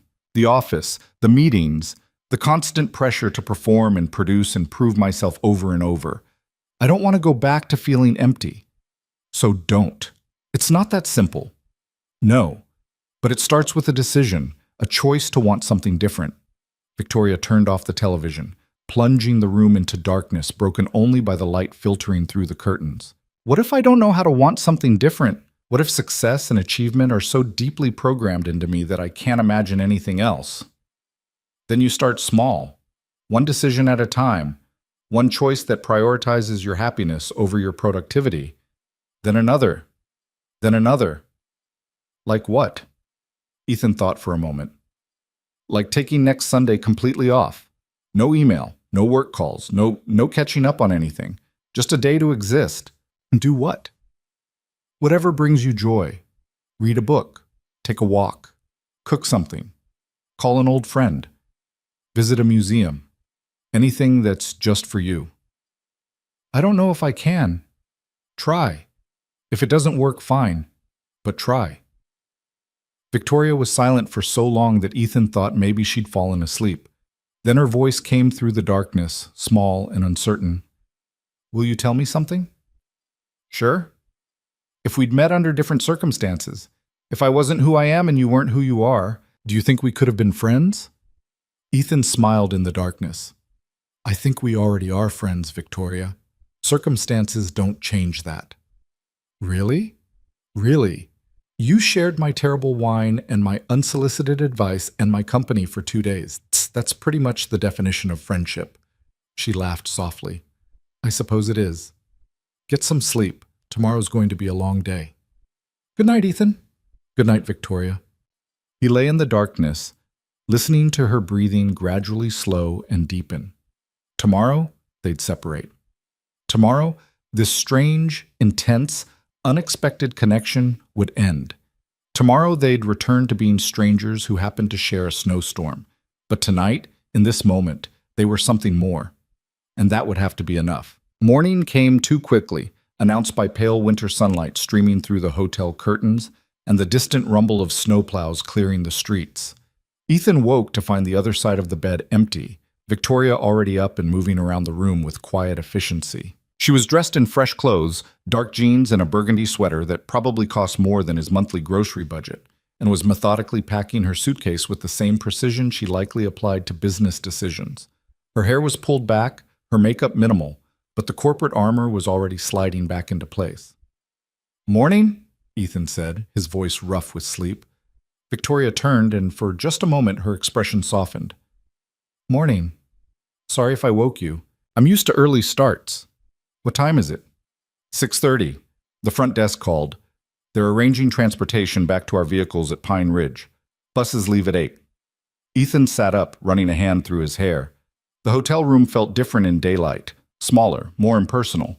The intimacy of last night's conversation seemed to have evaporated with the darkness, replaced by the practical reality of departure and separation. He watched Victoria fold a sweater with meticulous care, her movements controlled and precise. The woman who'd cried about her empty life, who'd admitted to loneliness and fear, seemed to have retreated behind professional competence. "You okay?" he asked. "Fine. Just getting organized. I have a lot waiting for me when I get back to the city." "Victoria, I know what you're going to say." She didn't look at him, just kept packing. "That I'm retreating, building walls again, hiding behind work." "Are you?"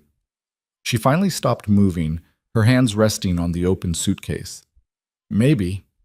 Probably. It's what I know how to do." Ethan got out of bed, pulled on his jeans and yesterday's flannel. "Remember what we talked about? Small steps, one choice at a time." "I remember." "So make a choice right now, a small one. Instead of packing like you're fleeing a crime scene, sit down, have coffee with me, take 10 minutes before we have to leave." Victoria looked at him, something vulnerable flickering across her face before the mask settled back into place. But then she closed the suitcase and moved to the small coffee maker on the dresser. "Okay, 10 minutes." They sat in the window alcove with terrible hotel coffee, watching Ridgemont wake up below them. Early morning workers headed to shops and offices. A woman walked a small dog that was comically overdressed in a puffy coat. A teenager scraped ice off a car windshield with more enthusiasm than technique. "What's the first thing you'll do when you get home?" Victoria asked. "Hug my daughter until she complains I'm squeezing too hard. Then probably take her for pancakes at the diner and let her tell me everything I missed." He smiled. "What about you?" "Conference call at 2, board meeting prep at 4, dinner with potential investors at 7. "On a Monday? Welcome to my world." "That's not a world. That's a prison." Victoria's jaw tightened. "It's my life, Ethan, the one I built, the one I chose." "Is it?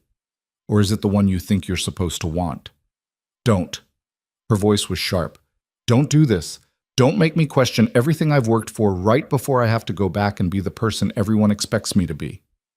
"Maybe that's exactly when you need to question it." She stood abruptly, moving away from the window. "You don't understand. You can't understand. Your life is simple. Work, daughter, community. Mine is complex. I have responsibilities that go beyond what makes me personally happy." Everyone has responsibilities. The question is whether you're using them as an excuse or a reason. What's the difference? An excuse keeps you stuck. A reason motivates you to find solutions. Victoria spun to face him. "And what solution do you propose? That I just walk away from everything I've built, abandon my company, disappoint everyone who depends on me?" "I'm not saying abandon anything. I'm saying make room for something else. Something that feeds your soul instead of just your bank account." "Easy for you to say. You don't have shareholders and board members and media scrutiny. You don't have 8,000 employees whose livelihoods depend on your decisions. You fix cars, Ethan. I run a billion-dollar enterprise. They're not comparable." The words hung between them like a challenge, and Ethan felt something shift in his chest, a mixture of hurt and understanding. This was the real Victoria, he realized, or maybe the Victoria she'd convinced herself she had to be, the one who measured worth in revenue and influence, who'd built walls so high she couldn't see over them anymore. "You're right," he said quietly. "They're not comparable. Your problems are bigger, more complex, more consequential than mine. But you know what? You're still just a person. Just a human being who needs connection and meaning and something to live for besides the next quarterly report." "That's naive." "Is it? Or is it the most honest thing anyone's said to you in years? Victoria's expression cracked slightly, anger giving way to something more raw. Why are you pushing this? Why can't you just let me go back to my life without making me feel terrible about it? Because I don't think you need me to make you feel terrible about it. I think you already do. I'm just refusing to pretend everything's fine when it clearly isn't. She turned away, shoulders tight. This was a mistake. What was? All of it. The conversations, the honesty, opening up to you. Her voice was strained. I should have just kept my distance, stayed professional, not let you see. She stopped. See what? That you're human? That you're hurting? That despite all your success, you're lonely and lost? Stop. Why? Because it's true? Because it doesn't matter. The words came out sharp, almost desperate. It doesn't matter if I'm lonely or lost or empty inside. It doesn't change anything. Tomorrow I'll still wake up and be Victoria Hale, CEO of Hale Dynamics. And I'll still have meetings and decisions and responsibilities that don't care about my personal fulfillment. Ethan stood, moving closer but not touching. It matters because you matter. Not Victoria Hale, the CEO. You. The person who loves blueberry pancakes and cries at late-night conversations and wonders if there's more to life than what she's built. That person doesn't get to exist in my world. Then change your world. I can't. You won't. The distinction landed like a slap. Victoria stared at him, her eyes bright with unshed tears. You think I won't? Her voice was barely above a whisper. You think I'm just choosing this? That I enjoy feeling empty and disconnected and like I'm playing a role in my own life? I think you're scared, and I think fear is easier to justify when you call it responsibility. A knock at the door interrupted them. Bus is departing in 15 minutes, a muffled voice called. They stood frozen, the moment suspended between them. Then Victoria turned away, wiping at her eyes with quick, angry movements. We should go, she said flatly.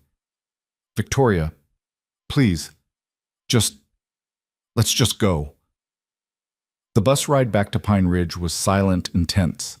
They sat together because it would have been more awkward to sit apart, but the easy comfort of yesterday had evaporated. Victoria stared out the window, her posture rigid, while Ethan wrestled with the question of whether he'd pushed too hard or not hard enough. Around them, other passengers chatted about the adventure they'd survived, already turning the experience into a story to tell friends and family. But Ethan and Victoria might as well have been strangers, separated by an invisible wall that had rebuilt itself overnight. The lodge looked even more damaged in daylight. The fallen tree had been partially cleared, but the west wing remained sealed off. Yellow caution tape fluttering in the cold breeze. Crews were already at work assessing the damage, their voices carrying across the parking lot. The buses pulled up near the lot where vehicles had been stranded. Ethan's truck sat under a mound of snow, looking exactly as tired and worn as he felt. Victoria's rental, a sleek black SUV that screamed corporate expense account, was similarly buried but somehow still managed to look expensive.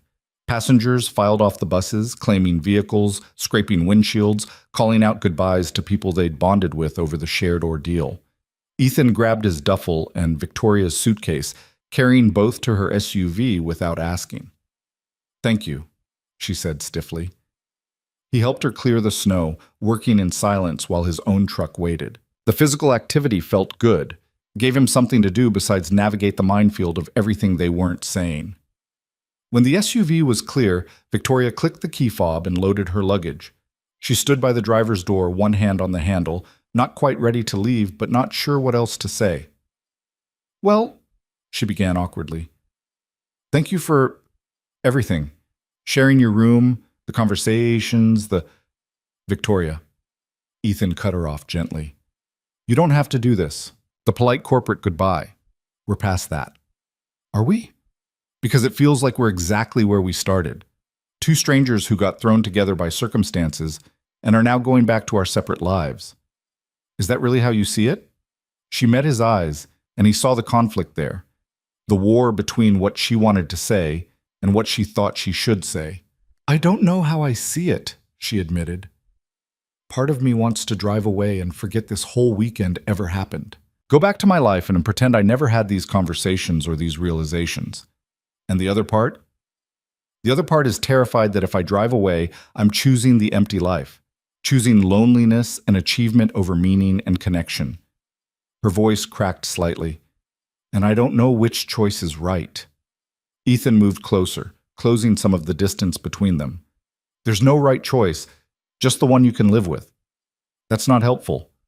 It's honest. Victoria laughed, but it came out more like a sob. I hate that you made me care about this. I was fine before this weekend, comfortable in my life, even if it was empty. And now, she gestured helplessly. Now I can't unknow what I know, can't unfeel what I feel, can't go back to being satisfied with quarterly earnings and market projections. Good. Good? How is that good? Because awareness is the first step to change. You can't fix a problem you won't acknowledge exists.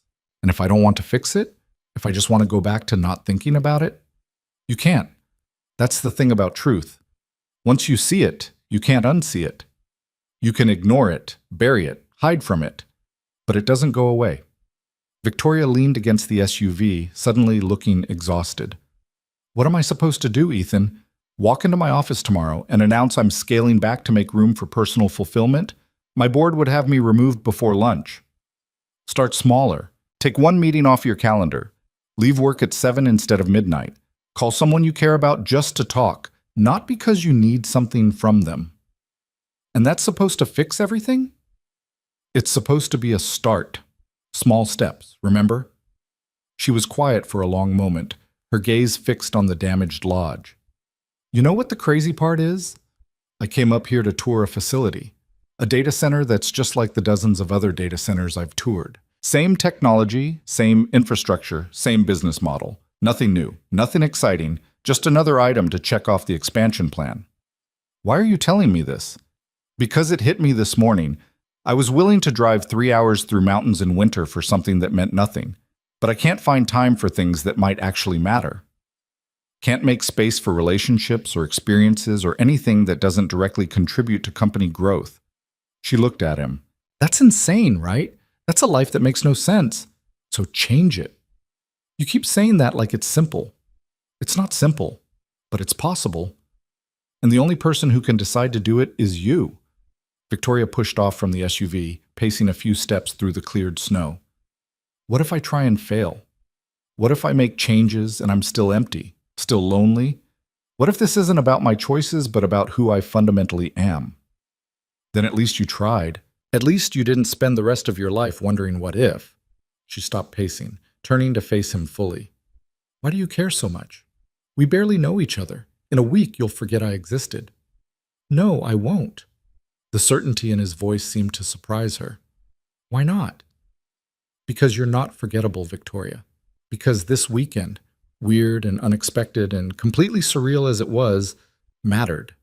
At least to me. It mattered to me too, she said softly. More than I expected. More than I wanted it to. They stood in the cold parking lot, the morning sun bright on fresh snow, surrounded by the sounds of engines starting and people calling goodbyes.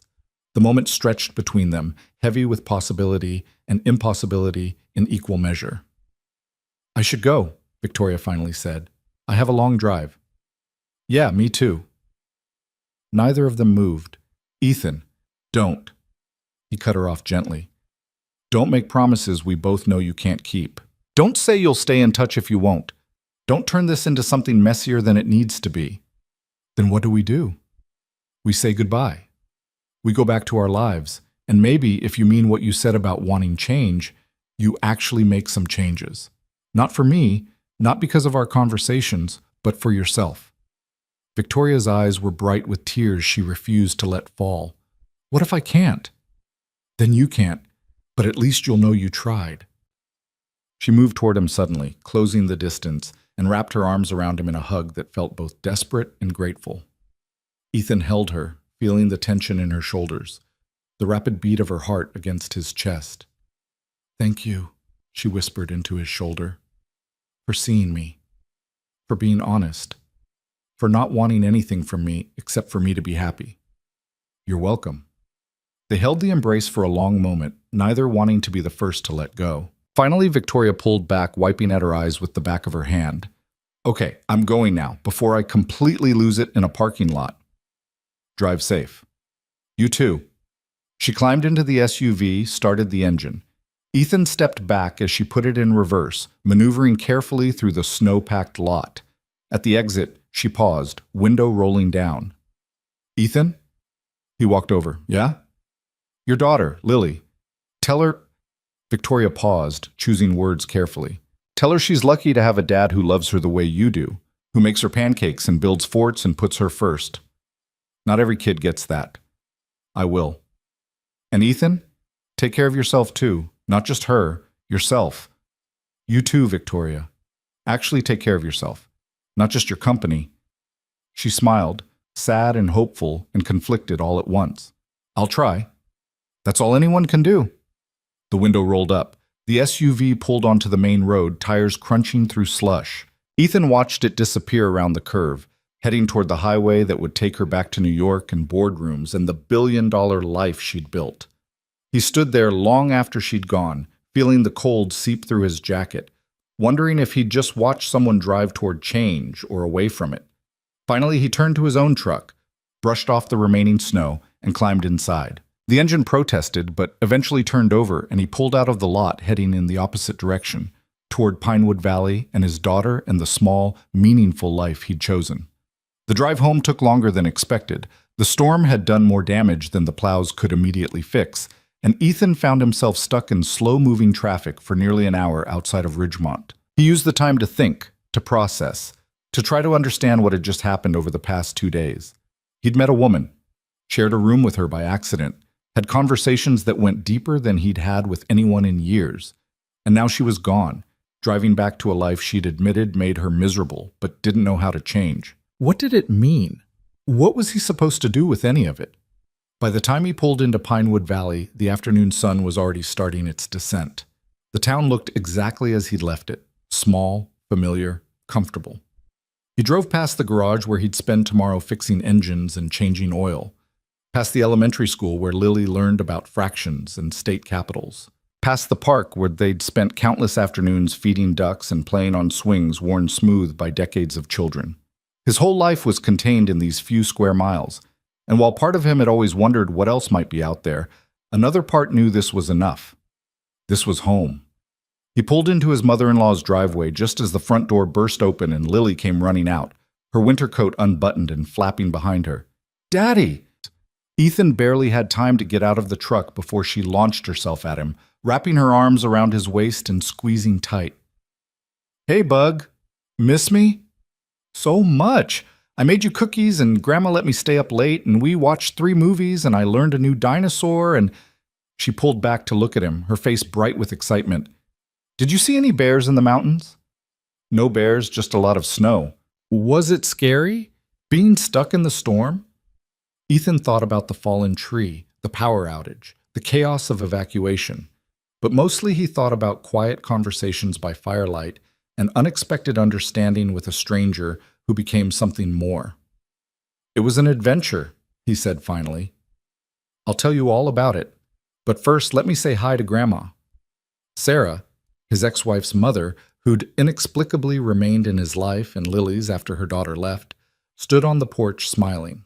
She'd been more of a parent to his ex-wife than his ex had ever been to Lily, stepping in without hesitation when her daughter abandoned both husband and child. "Welcome back," she called. "We were starting to worry when we saw the news about the lodge." "I'm fine. Everyone's fine. Just a lot of drama for what was supposed to be a quiet weekend." Inside over hot chocolate and the cookies Lily had made, which were burnt on the bottom and raw in the middle, but which Ethan ate with appropriate enthusiasm. He told them an edited version of the weekend, the storm, the shared room, the evacuation. He left out the parts about Victoria's tears and his own growing awareness of how lonely he'd been for adult conversation that went deeper than small talk about carburetor repairs. Lily peppered him with questions, most of which he couldn't answer. What did the person he shared a room with look like? Were they nice? Did they snore? Did Daddy snore? Why didn't the hotel have enough rooms? What happened to the tree that fell? Could they go see it? After an hour of interrogation, Sarah took pity on him. "Lily, why don't you go pack your things? I'm sure your dad wants to get home." "But I'm not done asking questions." You can ask more in the car. Lily trudged upstairs with dramatic reluctance while Sarah refilled Ethan's hot chocolate. You okay? She asked quietly. You seem different. Different how? I don't know. Thoughtful. Like something's on your mind. Ethan wrapped his hands around the warm mug. Just a weird couple of days. Made me think about things I haven't thought about in a while. Like? Like whether I'm doing enough. Whether Lily's getting everything she needs. Whether... He stopped, not sure how to articulate it. Whether this life I've built is enough, or if there's something missing I'm not seeing. Sarah studied him with the sharp perception of someone who'd raised 4 children and buried a husband too young. You're lonely, she said simply. I have Lily. I have friends, work, community. And you're still lonely. Those things aren't mutually exclusive, Ethan. He didn't argue because she was right. He was lonely. Had been for years, maybe. But he'd gotten so good at ignoring it, at filling the space with Lily's needs and work demands and the routine of daily life, that he'd almost convinced himself he wasn't. What am I supposed to do about it? He asked. You're supposed to make room for something more. Someone more. You're 30 years old. 30. You're 30 years old, she continued without missing a beat. You have decades ahead of you. Lily will grow up, move out, build her own life. What will you have then? The garage. Friends. This town. And will that be enough? Ethan thought about Victoria driving back to her penthouse apartment, to a life of achievement without fulfillment. He thought about her admission that she couldn't remember the last time she'd had a genuine conversation. He thought about how similar their loneliness was, despite how different their circumstances. I don't know, he admitted. Then figure it out. Not for Lily's sake, for yours. Lily thundered back down the stairs before he could respond, her backpack overstuffed and dragging on the floor. Ready, she announced. They said goodbye to Sarah with promises to have her over for dinner that week, and drove home through familiar streets as Lily narrated everything he'd missed. The fort she'd built in Grandma's living room, the cookies that had exploded in the oven, the movie about talking animals that made her cry. Home was a small house on Maple Street that Ethan had bought for almost nothing when Lily was 2. It needed work, always needed work, but it was theirs. 3 bedrooms, 1 bathroom, a kitchen where the cabinets didn't quite close right, and a living room still dominated by the blanket fort Lily had refused to let him dismantle. Lily ran inside and immediately started pulling things out of her backpack to show him, drawings she'd made, a rock she'd found that she swore was special, a book Grandma had given her about dinosaurs. Ethan made them dinner, mac and cheese from a box because it was easy and Lily never complained, and listened to her chatter about everything and nothing. This was his life. This small house, this bright daughter, this simple routine. And most days it was enough. But tonight, eating boxed mac and cheese while Lily explained why Triceratops was actually misunderstood, Ethan couldn't stop thinking about Victoria, wondering if she'd made it back to the city, wondering if she was sitting alone in her expensive apartment thinking about pancakes and late-night conversations, wondering if she'd take any of his advice or just bury herself in work until the memory faded. Daddy, you're not listening, he snapped back to attention. Sorry, Bug. What did you say? I asked if we could get a dog. Emma got a puppy, and it's so cute, and I promised I'd take care of it, and we'll talk about it. That means no. That means we'll talk about it. Lily sighed dramatically, but she was smiling. After dinner, they did dishes together, Lily washing, Ethan drying, and then settled in for their nightly ritual. Lily, in her pajamas, teeth brushed, curled up against Ethan's side while he read from whatever chapter book they were working through. Tonight it was something about a girl who discovered she had magic powers, and Lily interrupted every few pages with questions about whether magic was real. And if she could have magic, would it be fire or ice, or maybe flying? I think you'd have talking to animals magic, Ethan said. Why? Because you never stop talking, and you'd probably drive the animals crazy asking them questions. She swatted at him playfully. That's mean, but accurate. He read 3 chapters, then closed the book despite her protests that she wasn't tired. Yes, you are. Your eyes are half closed. They're thinking eyes. They're sleepy eyes. Come on, lights out. He tucked her in, kissed her forehead, turned off the lamp. Daddy? Yeah? I'm glad you're home. I missed you. I missed you too, Bug, more than you know. Even though I'm annoying? Especially because you're annoying, she giggled, already half asleep. Ethan stood in her doorway for a moment, watching her settle into the blankets, her dark curls spread across the pillow. His whole world right there. 8 years old and already teaching him more about life and love than he'd learned in all the years before she existed. He thought about what Victoria had said in the parking lot. Tell her she's lucky. Not every kid gets that. But watching Lily drift off to sleep, Ethan knew the truth was reversed. He was the lucky one. This difficult, wonderful, exhausting, beautiful life he'd built, it wasn't perfect, but it was real. It was meaningful. It was enough. Downstairs, he cleaned up the dinner dishes and checked his phone out of habit. A few texts from customers. A reminder about an oil change appointment tomorrow. Nothing important. No messages from Victoria. Not that he expected any. They'd said goodbye. Made it clean. She'd go back to her world, he'd stay in his, and that would be that. Except, it didn't feel that simple. He found himself pulling up his laptop, typing Hale Dynamics into the search bar. Articles appeared. Business profiles, earnings reports, interviews with Victoria where she looked polished and confident, and nothing like the woman who'd cried in a hotel room about her empty life. In the photos, she was always composed, always professional, never vulnerable, never real in the way she'd been during those late-night conversations. Ethan wondered which version was the truth, or if maybe both were, the competent CEO and the lonely woman, existing simultaneously in the same person. His phone buzzed. A text from an unknown number. Made it back safely. Thank you again for everything, V. He stared at the message for a long moment. Short, professional, exactly what he'd told her to do. No promises. No false commitments to stay in touch. Just a simple acknowledgement and goodbye. He typed back. Glad you're safe. Remember, small steps. 3 dots appeared, disappeared, appeared again. Finally, I'll try. And that was it. End of conversation. End of whatever this had been. Ethan set his phone down and sat in the quiet house, listening to the old radiator clank and the wind outside and the distant sound of a neighbor's television through thin walls.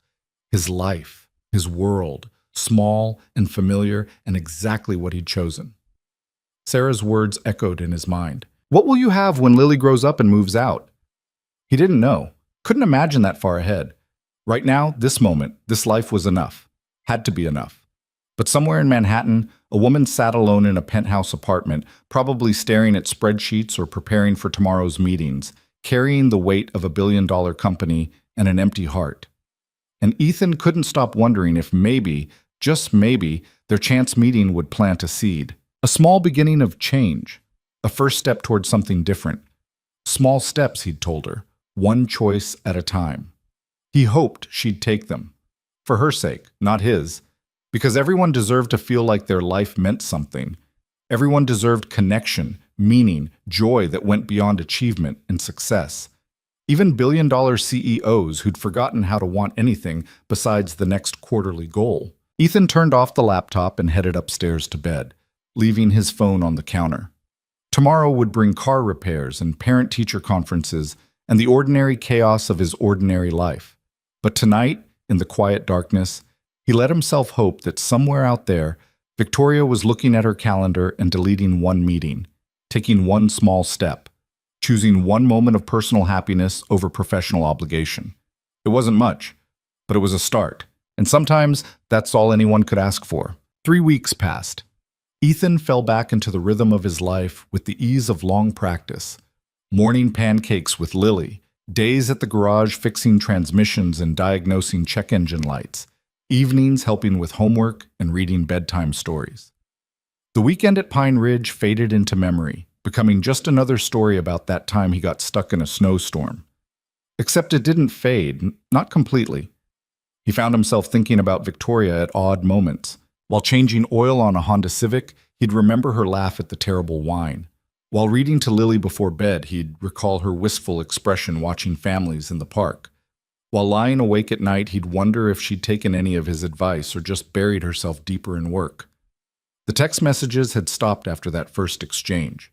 Clean break, like they'd agreed. No false promises, no messy continuation of something that couldn't survive outside the bubble, of those strange 2 days. But on a Thursday afternoon, 3 weeks and 2 days after their goodbye, Ethan's phone rang with a New York number he didn't recognize. "Cole's Garage," he answered, wiping grease from his hands. "Ethan? It's Victoria." He nearly dropped the phone. "Victoria, hi. This is unexpected." "I know. I told myself I wouldn't call. That we'd said goodbye and that should be it." She paused, and he could hear city noise in the background. Horns honking, people talking. "But I need to talk to you." "Is everything okay?" "I don't know. Can you talk, or is this a bad time?" Ethan glanced around the garage. One car on the lift, another waiting, but nothing urgent, nothing that couldn't wait 15 minutes. "Yeah, I can talk. Hold on." He walked outside into the cold February afternoon, away from the noise of the shop. "Okay, what's going on?" Victoria's breath was shaky. "I did something crazy, and I'm either having a breakdown or finally doing something right, and I can't tell which." "What did you do?" "I stepped back." "What?" "From the company. Not completely. I'm still CEO, still on the board. But I hired a COO. Someone brilliant, someone I trust, someone who can handle the day-to-day operations that were consuming my entire life. I announced it at the board meeting this morning." Ethan felt his chest tighten. "Victoria, how did they react?" "About how you'd expect. Shock, concern, questions about whether I was losing my edge, whether something was wrong, whether this was a precursor to me stepping down entirely." She laughed, but it sounded strained. "My CFO pulled me aside afterward and asked if I was sick, like that's the only reason someone would choose to work less. But you did it anyway." "I did it anyway. And Ethan, I'm terrified. I've been in the office for 12 hours a day, 7 days a week, for 15 years. That's who I am. That's my entire identity. And now I'm sitting in Central Park in the middle of a Thursday afternoon because I cleared my calendar, and I have no idea what to do with myself." "You're in Central Park?" "I walked out of the office after the meeting. Just walked out. Told my assistant I'd be back tomorrow and left. I've been walking for 2 hours, and I ended up here on a bench watching people ice skate, and I realized I had no one to call. No one who would understand this except—" She stopped. "Except?" "Except a mechanic from a tiny town who I shared a room with during a snowstorm and who told me I was choosing loneliness over life." Ethan smiled despite himself. "I don't think I put it quite that harshly." "Yes, you did. And you were right." Her voice cracked. "I've spent 3 weeks trying to forget our conversations, trying to go back to normal, but I couldn't. Every board meeting, every late-night work session, every Sunday I spent in the office, I kept hearing your voice asking me what I was building toward, what I'd have at 60 besides a company and an empty apartment. So you made a change. A terrifying, possibly career-ending, absolutely insane change, and I have no idea if it's the right decision or if I'm destroying everything I've built." "Or," Ethan said quietly, "you're finally building something that matters more than quarterly earnings." Victoria was silent for a long moment. When she spoke again, her voice was steadier. "I need to ask you something, and you can say no. Please say no if you want to, but—" She took a breath. "Can I come visit? Not now, not this week, but maybe next weekend? I need to see what a life that isn't consumed by work actually looks like. I need to understand how you do it, how you balance everything and still seem content." Ethan's mind raced. Victoria, here, in Pinewood Valley, meeting Lily? The idea was absurd, impossible, completely— "Yes," he heard himself say. "Really?" "Really. Come next weekend. I'll show you small-town life. Fair warning, though, it's pretty boring compared to Manhattan." Boring sounds perfect right now. They made plans. She'd drive up Friday evening, stay at the bed and breakfast on Oak Street, spend Saturday seeing how normal people lived. Sunday she'd drive back to the city and whatever consequences awaited her bold decision. After they hung up, Ethan stood outside his garage for a long time, phone still in his hand, trying to process what had just happened. Victoria was coming here, to his town, to his life, and he had absolutely no idea what that meant or where it would lead. That evening, after Lily was in bed, Ethan called Sarah. "I need advice," he said without preamble. About? About someone coming to visit. Someone I met at the lodge during the storm. The person you shared a room with? Yeah, her. She's coming next weekend, and I don't know. I mean, it's not like that. She's not. We're just friends. She needs to see something different from her life in the city.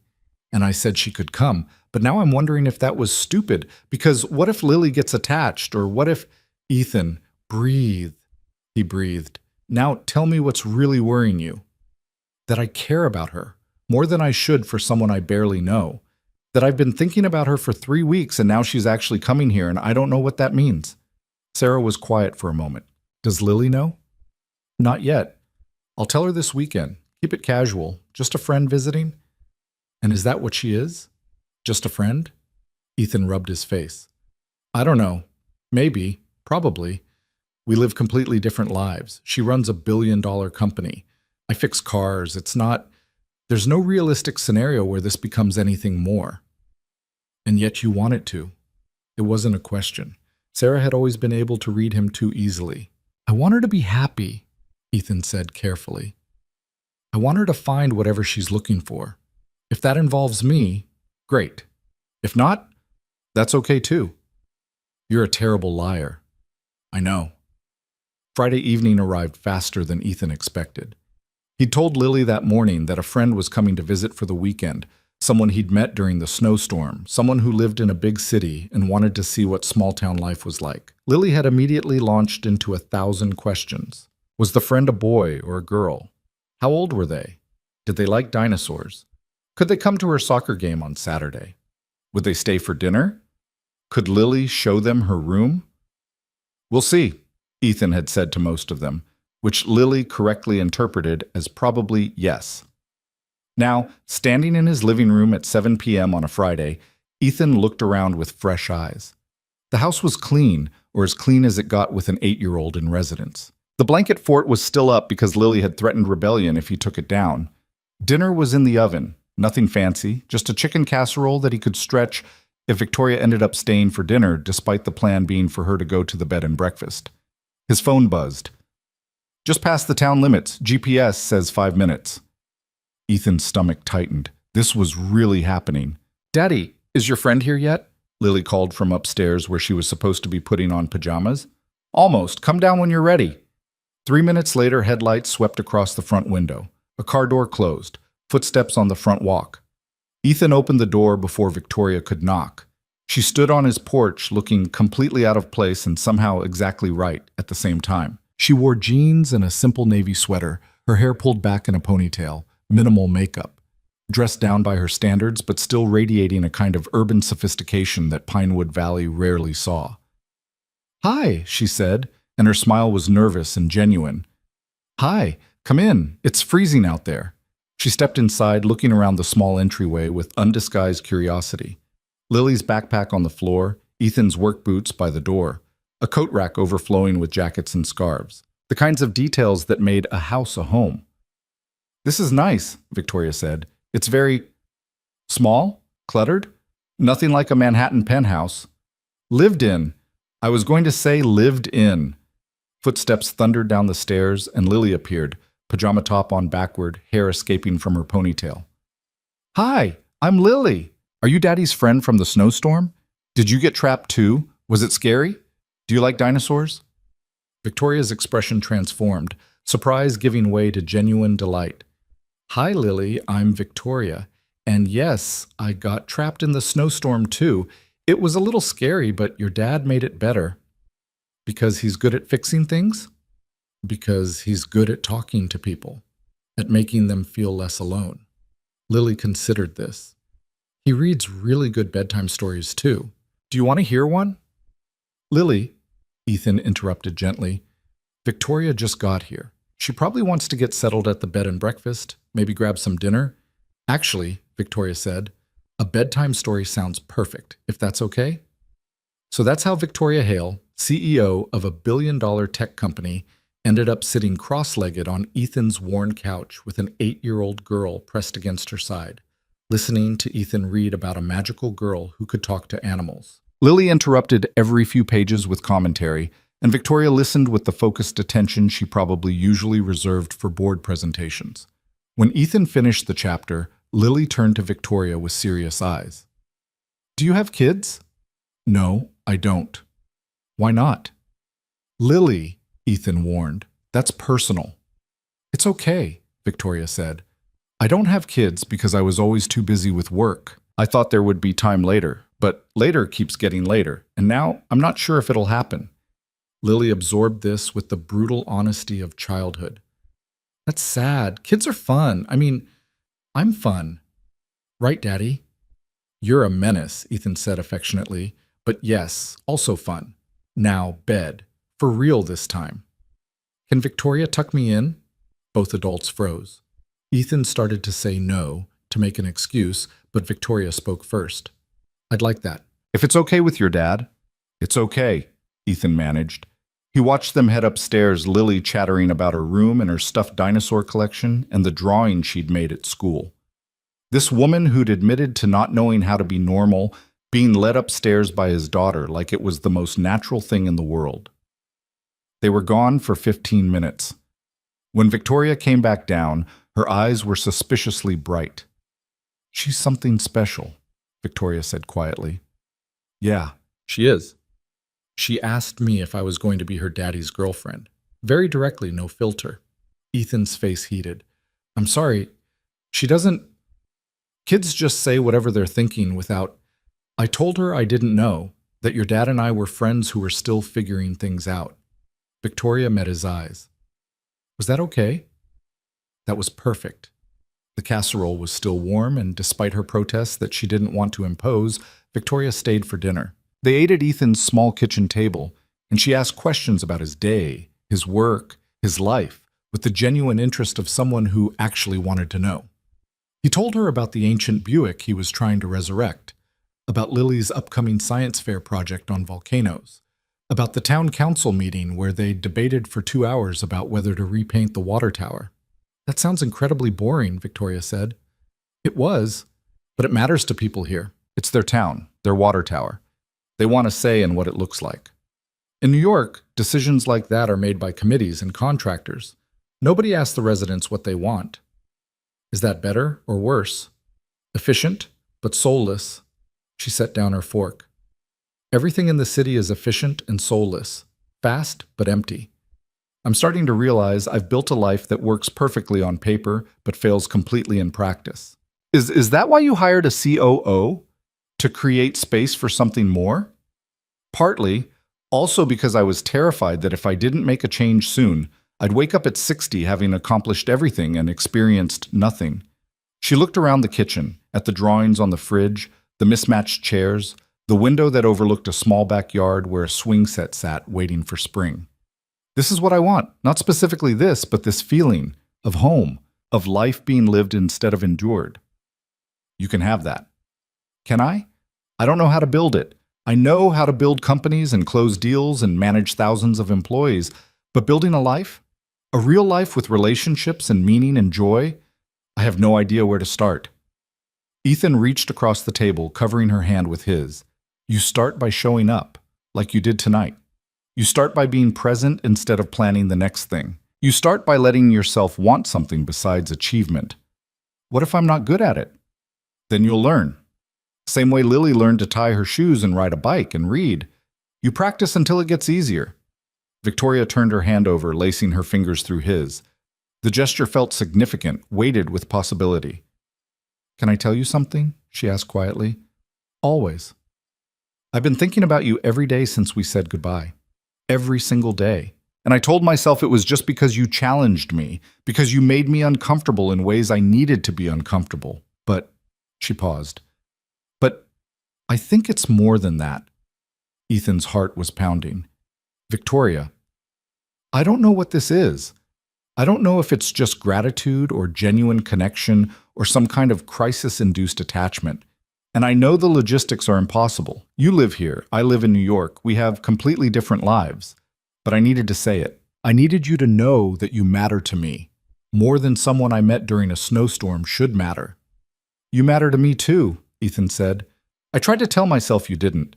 that it was just 2 days of forced proximity and honest conversation, but I can't stop thinking about you either, wondering if you're okay, if you're making changes, if you're happy. I'm not happy yet, but I'm trying to be, and having you in my life, even just as a friend, even just as someone I can call when I'm sitting in Central Park, having an existential crisis, makes trying feel less terrifying. They sat there in the quiet kitchen, hands linked across the table, two people from different worlds trying to figure out if the connection between them was real or just circumstantial. "Stay," Ethan said suddenly. "What?" "Stay tonight, not at the bed and breakfast, here in the guest room," he added quickly. "I want you to see what a normal Saturday looks like. Pancakes with Lily, errands around town, maybe her soccer game if you're interested. The boring, ordinary life you said you wanted to understand." "Ethan, I can't just—" "Why not? You cleared your calendar. You hired someone to handle operations. You drove 3 hours to see how I live, so let me show you." Victoria was quiet for a long moment, and Ethan could see the war playing out across her face, the part of her that wanted to maintain distance battling the part that wanted to stay. "Okay," she finally said. "I'll stay." Saturday morning dawned bright and cold. Ethan woke to the sound of voices downstairs, Lily's high-pitched chatter and Victoria's lower responses. He pulled on sweatpants and a t-shirt and headed down to find them in the kitchen, Lily sitting on the counter while Victoria attempted to make pancakes. "The batter's too thick," Lily was saying with the authority of an 8-year-old pancake expert. "You need more milk." "Like this?" Victoria added milk, stirring carefully. "More. Daddy makes it thinner." "Your daddy has had more practice." "That's true. He's been making pancakes forever, since before I was born probably."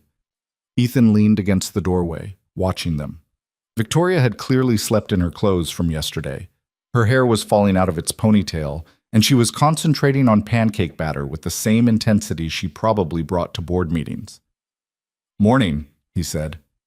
They both turned. Lily grinned. "Victoria's making pancakes. She's not very good yet, but she's learning." "Thanks for the vote of confidence, kid," Victoria said, but she was smiling. "I'll take over," Ethan offered. "No, I want to learn." Victoria poured batter onto the griddle with exaggerated care. "If I'm going to have a more balanced life, I should probably know how to make breakfast." They ate together at the small table, pancakes that were slightly burnt but edible, bacon that Ethan had cooked while Victoria watched, orange juice in mismatched glasses. A normal Saturday breakfast, nothing special, but Victoria looked at it like it was a revelation. After breakfast, Lily dragged Victoria upstairs to see her room, her dinosaur collection, her art projects. Ethan cleaned up the kitchen, listening to their voices drift down, Lily explaining the difference between velociraptors and utahraptors, Victoria asking questions that showed she was actually paying attention. When they came back down, Lily had a plan. "Can we show Victoria the town, like a tour?" "If Victoria wants to," Ethan said carefully. Victoria looked between them. This man who'd changed her perspective on life, and this little girl who'd accepted her presence without question, and felt something crack open in her chest. "I'd love a tour." So they walked through Pinewood Valley on a cold Saturday morning, Lily serving as enthusiastic guide. She showed Victoria the library where they had story time, the park with the good swings, the ice cream shop that was closed for winter but would reopen in April. She pointed out her school, the house where her best friend Emma lived, the place where a dog had once chased her and Daddy had to pick her up. Victoria absorbed it all, the smallness, the familiarity, the sense of community that came from knowing every street and most of the people on them. This wasn't her world, could never be her world. But she was starting to understand its value in a way she never had before. They stopped at the garage so Ethan could check on the Buick restoration. Victoria watched him work, his hands confident and sure, explaining to Lily about engine timing and carburetor adjustments with the patience of someone who loved teaching. "He's good at this," Victoria said to Lily. "The best," Lily agreed loyally. "People come from other towns just to have Daddy fix their cars." "I bet they do." That afternoon was Lily's soccer game, a chaotic mess of 8-year-olds running in confused clusters, occasionally kicking the ball in the right direction. Lily scored once, more by accident than skill, and celebrated like she'd won the World Cup. Victoria stood on the sidelines next to Ethan, watching this slice of ordinary life unfold. Around them, other parents chatted about work and school and weekend plans. A few gave her curious looks. Strangers were noticed in Pinewood Valley, but no one was rude. "This is your life," Victoria said quietly. "Every Saturday?" "Most Saturdays. Sometimes we mix it up with a trip to the bigger town for shopping, or Sarah comes over for dinner. But yeah, this is pretty typical. It's beautiful. It's ordinary. That's what makes it beautiful." After the game, which Lily's team lost spectacularly, they went to Rosie's Cafe for celebratory burgers. Lily regaled them with a play-by-play of the game that bore little resemblance to what they'd actually watched, but her enthusiasm was infectious. Victoria found herself laughing, really laughing, more than she had in months. At Lily's dramatic reenactments, at Ethan's gentle corrections, at the sheer chaos of trying to have a conversation with an 8-year-old who never stopped talking. This was what she'd been missing. Not the specific details, the small town, the soccer games, the diner burgers, but the feeling underneath it all, the connection, the presence, the sense of being part of something instead of just managing it from a distance. That evening, after Lily was in bed, Ethan and Victoria sat on his front porch despite the cold, wrapped in blankets, drinking cheap wine from the bottle because neither of them wanted to bother with glasses. "Thank you," Victoria said. "For what?" "For this. For letting me into your life. For showing me what I've been missing. You're welcome. But you know this isn't something you can just replicate in New York, right? The small town, the tight community, that's specific to places like this." "I know, but the feeling underneath it, the prioritizing of relationships over achievement, the being present instead of always planning the next thing, that's universal." She took a sip of wine. "I'm not going to move to a small town and start making pancakes every morning, but I can create space in my life for the things that matter, for people instead of just projects. Have you thought about what that looks like, practically?" "I'm working on it. The COO helps, takes the day-to-day operations off my plate. I'm thinking about stepping back from the board too, just being a voting member instead of actively managing. Maybe taking on a mentorship role instead of an operational one." "And personally, outside of work?" Victoria was quiet for a moment. "I called my college roommate yesterday. We hadn't talked in 5 years. I was always too busy, and eventually she stopped reaching out. But I called her and we talked for 2 hours, and it felt..." She struggled for the word. "It felt like coming home to a part of myself I'd forgotten existed." That's a good start. It's terrifying. Opening myself up to people again, risking rejection or disappointment or having relationships fail. It's so much easier to just focus on work, where the metrics are clear and success is measurable. But it's also lonely. "But it's also lonely," she agreed. They sat in comfortable silence, passing the wine bottle back and forth, watching the occasional car drive past on the quiet street. "Can I ask you something?" Victoria said eventually. "Sure. What happens next? With us? Do we keep being friends who live 3 hours apart and occasionally visit? Do we try for something more? Do we acknowledge that this is impossible and go back to our separate lives?" Ethan had been asking himself the same questions since she'd called earlier that week.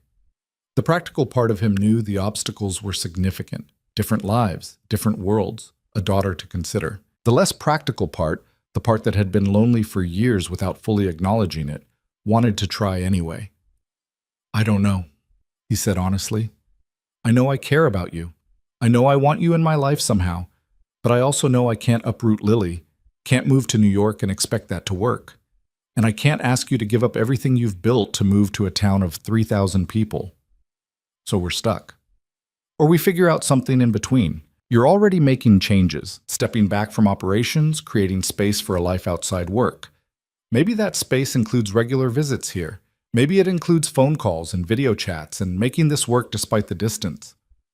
Long-distance relationships are statistically doomed to fail. Good thing we're not a statistic." Victoria smiled. "You're an optimist. I'm a realist who chooses hope. There's a difference." She turned to look at him fully, and in the porch light, her eyes were bright with emotion. "I want to try," she said. "I want to see if this, whatever this is, can survive outside of snowstorms and crisis conversations. I want to know if what I feel is real or just circumstantial." "Me too." But I'm scared. What if I'm not good at this?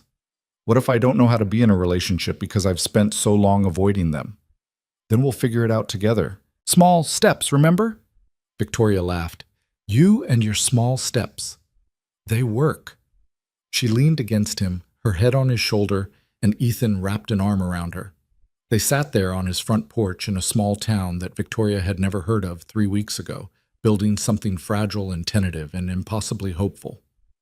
Sunday morning came too quickly. Victoria had to leave by noon to make it back to the city at a reasonable hour, back to the life she was trying to reshape into something more meaningful. Lily took the news of her departure with the dramatic despair of childhood. But you just got here. You can't leave already. I have to, sweetie. I have work tomorrow. But I'll come back, I promise. When? Victoria looked at Ethan, who nodded slightly. Soon. Maybe in 2 weeks? If that's okay with your dad?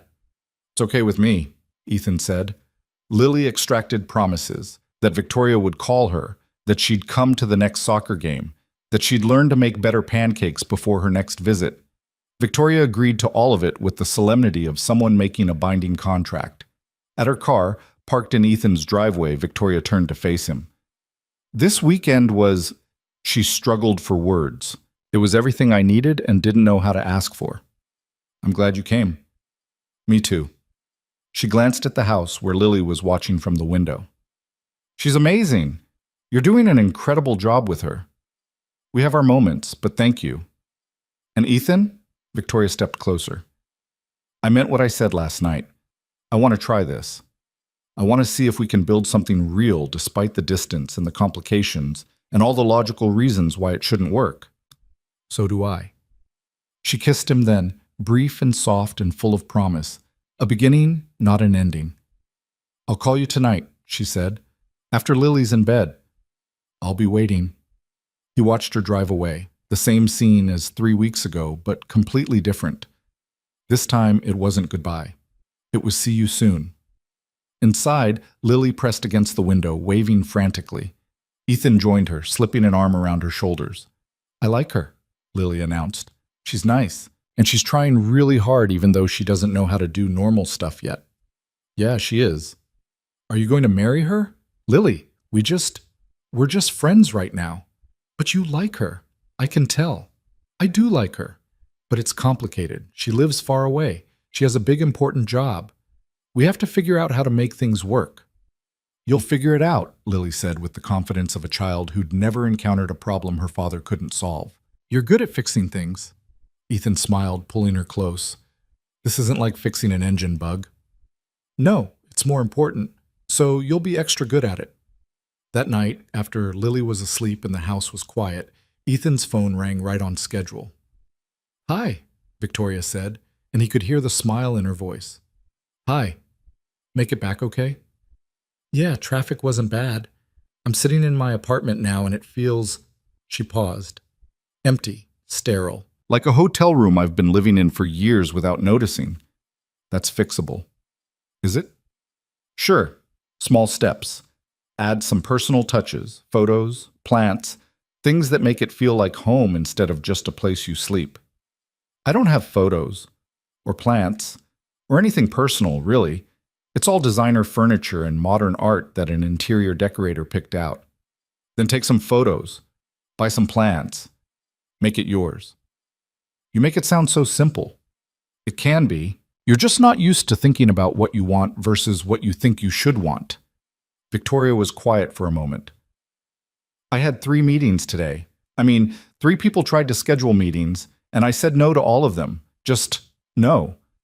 I'm not available Sunday, and it felt terrifying and exhilarating at the same time. That's progress. It's a start anyway. He heard her moving, settling in somewhere. Tell me about the rest of your day, after I left. So Ethan told her about Lily's elaborate plan to teach Victoria everything she needed to know about normal life, about the grocery shopping they'd done, about the quiet evening reading and watching a movie, ordinary details that somehow felt significant in the sharing. They talked for an hour about nothing important, everything important, until Victoria yawned and Ethan realized it was past midnight in New York.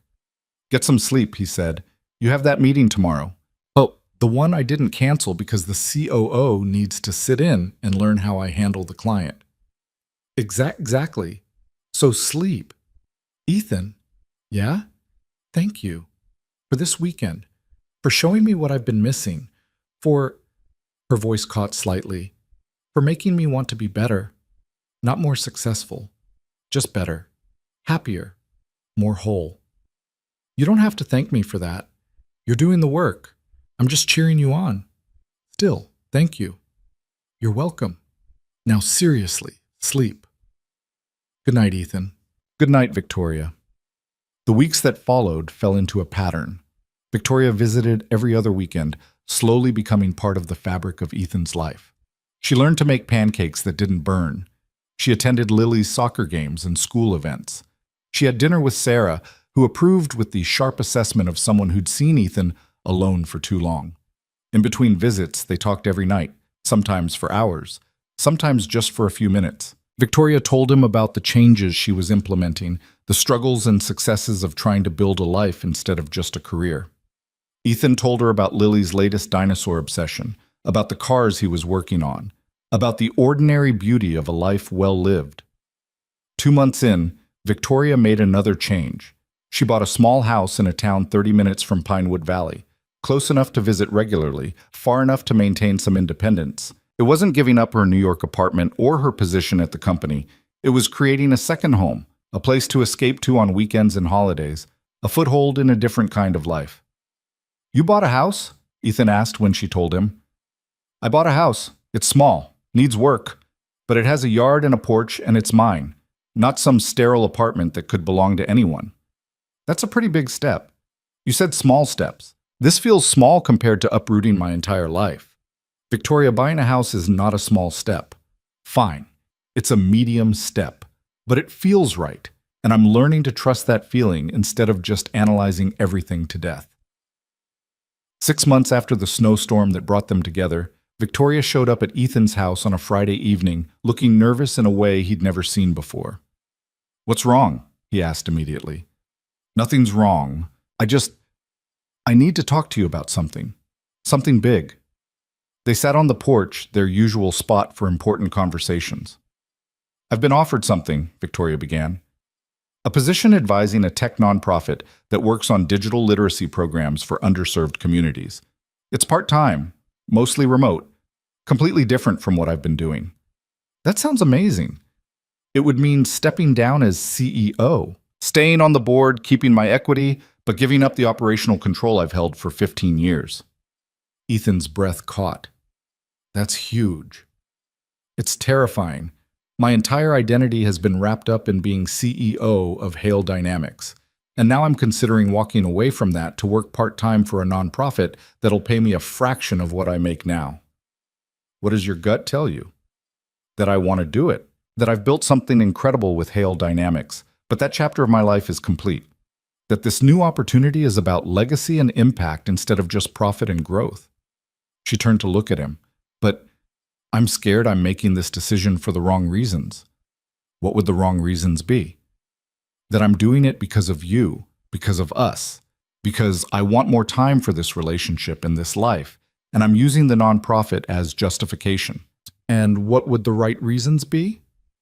That I'm doing it because I've changed, because I want different things now than I did 6 months ago. Because success without fulfillment isn't success at all. Sounds like you've already made your decision. Victoria smiled. The old me would have analyzed this for months, built spreadsheets, calculated ROI, projected outcomes. The new me is just listening to what I want, to what feels right. And this feels right. Then do it. Just like that. No analysis, no weighing of pros and cons. You've already done the analysis. You know the pros and cons. Now you just need permission to trust yourself. She was quiet for a moment. You know what's funny? I spent 15 years building a company on the premise that data and analysis should drive every decision. And the most important decision of my life I'm making based on feeling. Feelings are data too, just a different kind. When did you become so wise? I've always been this wise. You just weren't listening. She laughed and leaned against him. I'm going to do it. I'm going to step down as CEO and take the nonprofit position. And I'm going to be terrified and excited and probably a mess for a while. I'll be here. Lily will be here. We'll all be a mess together. 3 months later, Victoria officially stepped down as CEO of Hale Dynamics. The announcement made headlines in the business world. Young female CEO walks away from billion-dollar company at the height of success. Reporters speculated about health issues, board conflicts, secret scandals. The truth was simpler and more radical. She'd chosen happiness over achievement. The nonprofit work was challenging in completely different ways. Victoria found herself working with teachers and community leaders and kids who'd never had reliable internet access, helping build programs that would give them digital skills and opportunities. It paid a fraction of what she'd made before. It came with none of the prestige or power of being a Fortune 500 CEO. But she went to bed at night feeling like she'd done something meaningful. And she woke up excited about the day instead of just capable of handling it. 1 year after the snowstorm, on a cold winter evening, Victoria drove to Pinewood Valley with a trunk full of boxes and a decision that had taken her months to build toward. Ethan opened the door, looking curious. "I wasn't expecting you until tomorrow." "Change of plans. Can I come in?" Inside, Lily was doing homework at the kitchen table.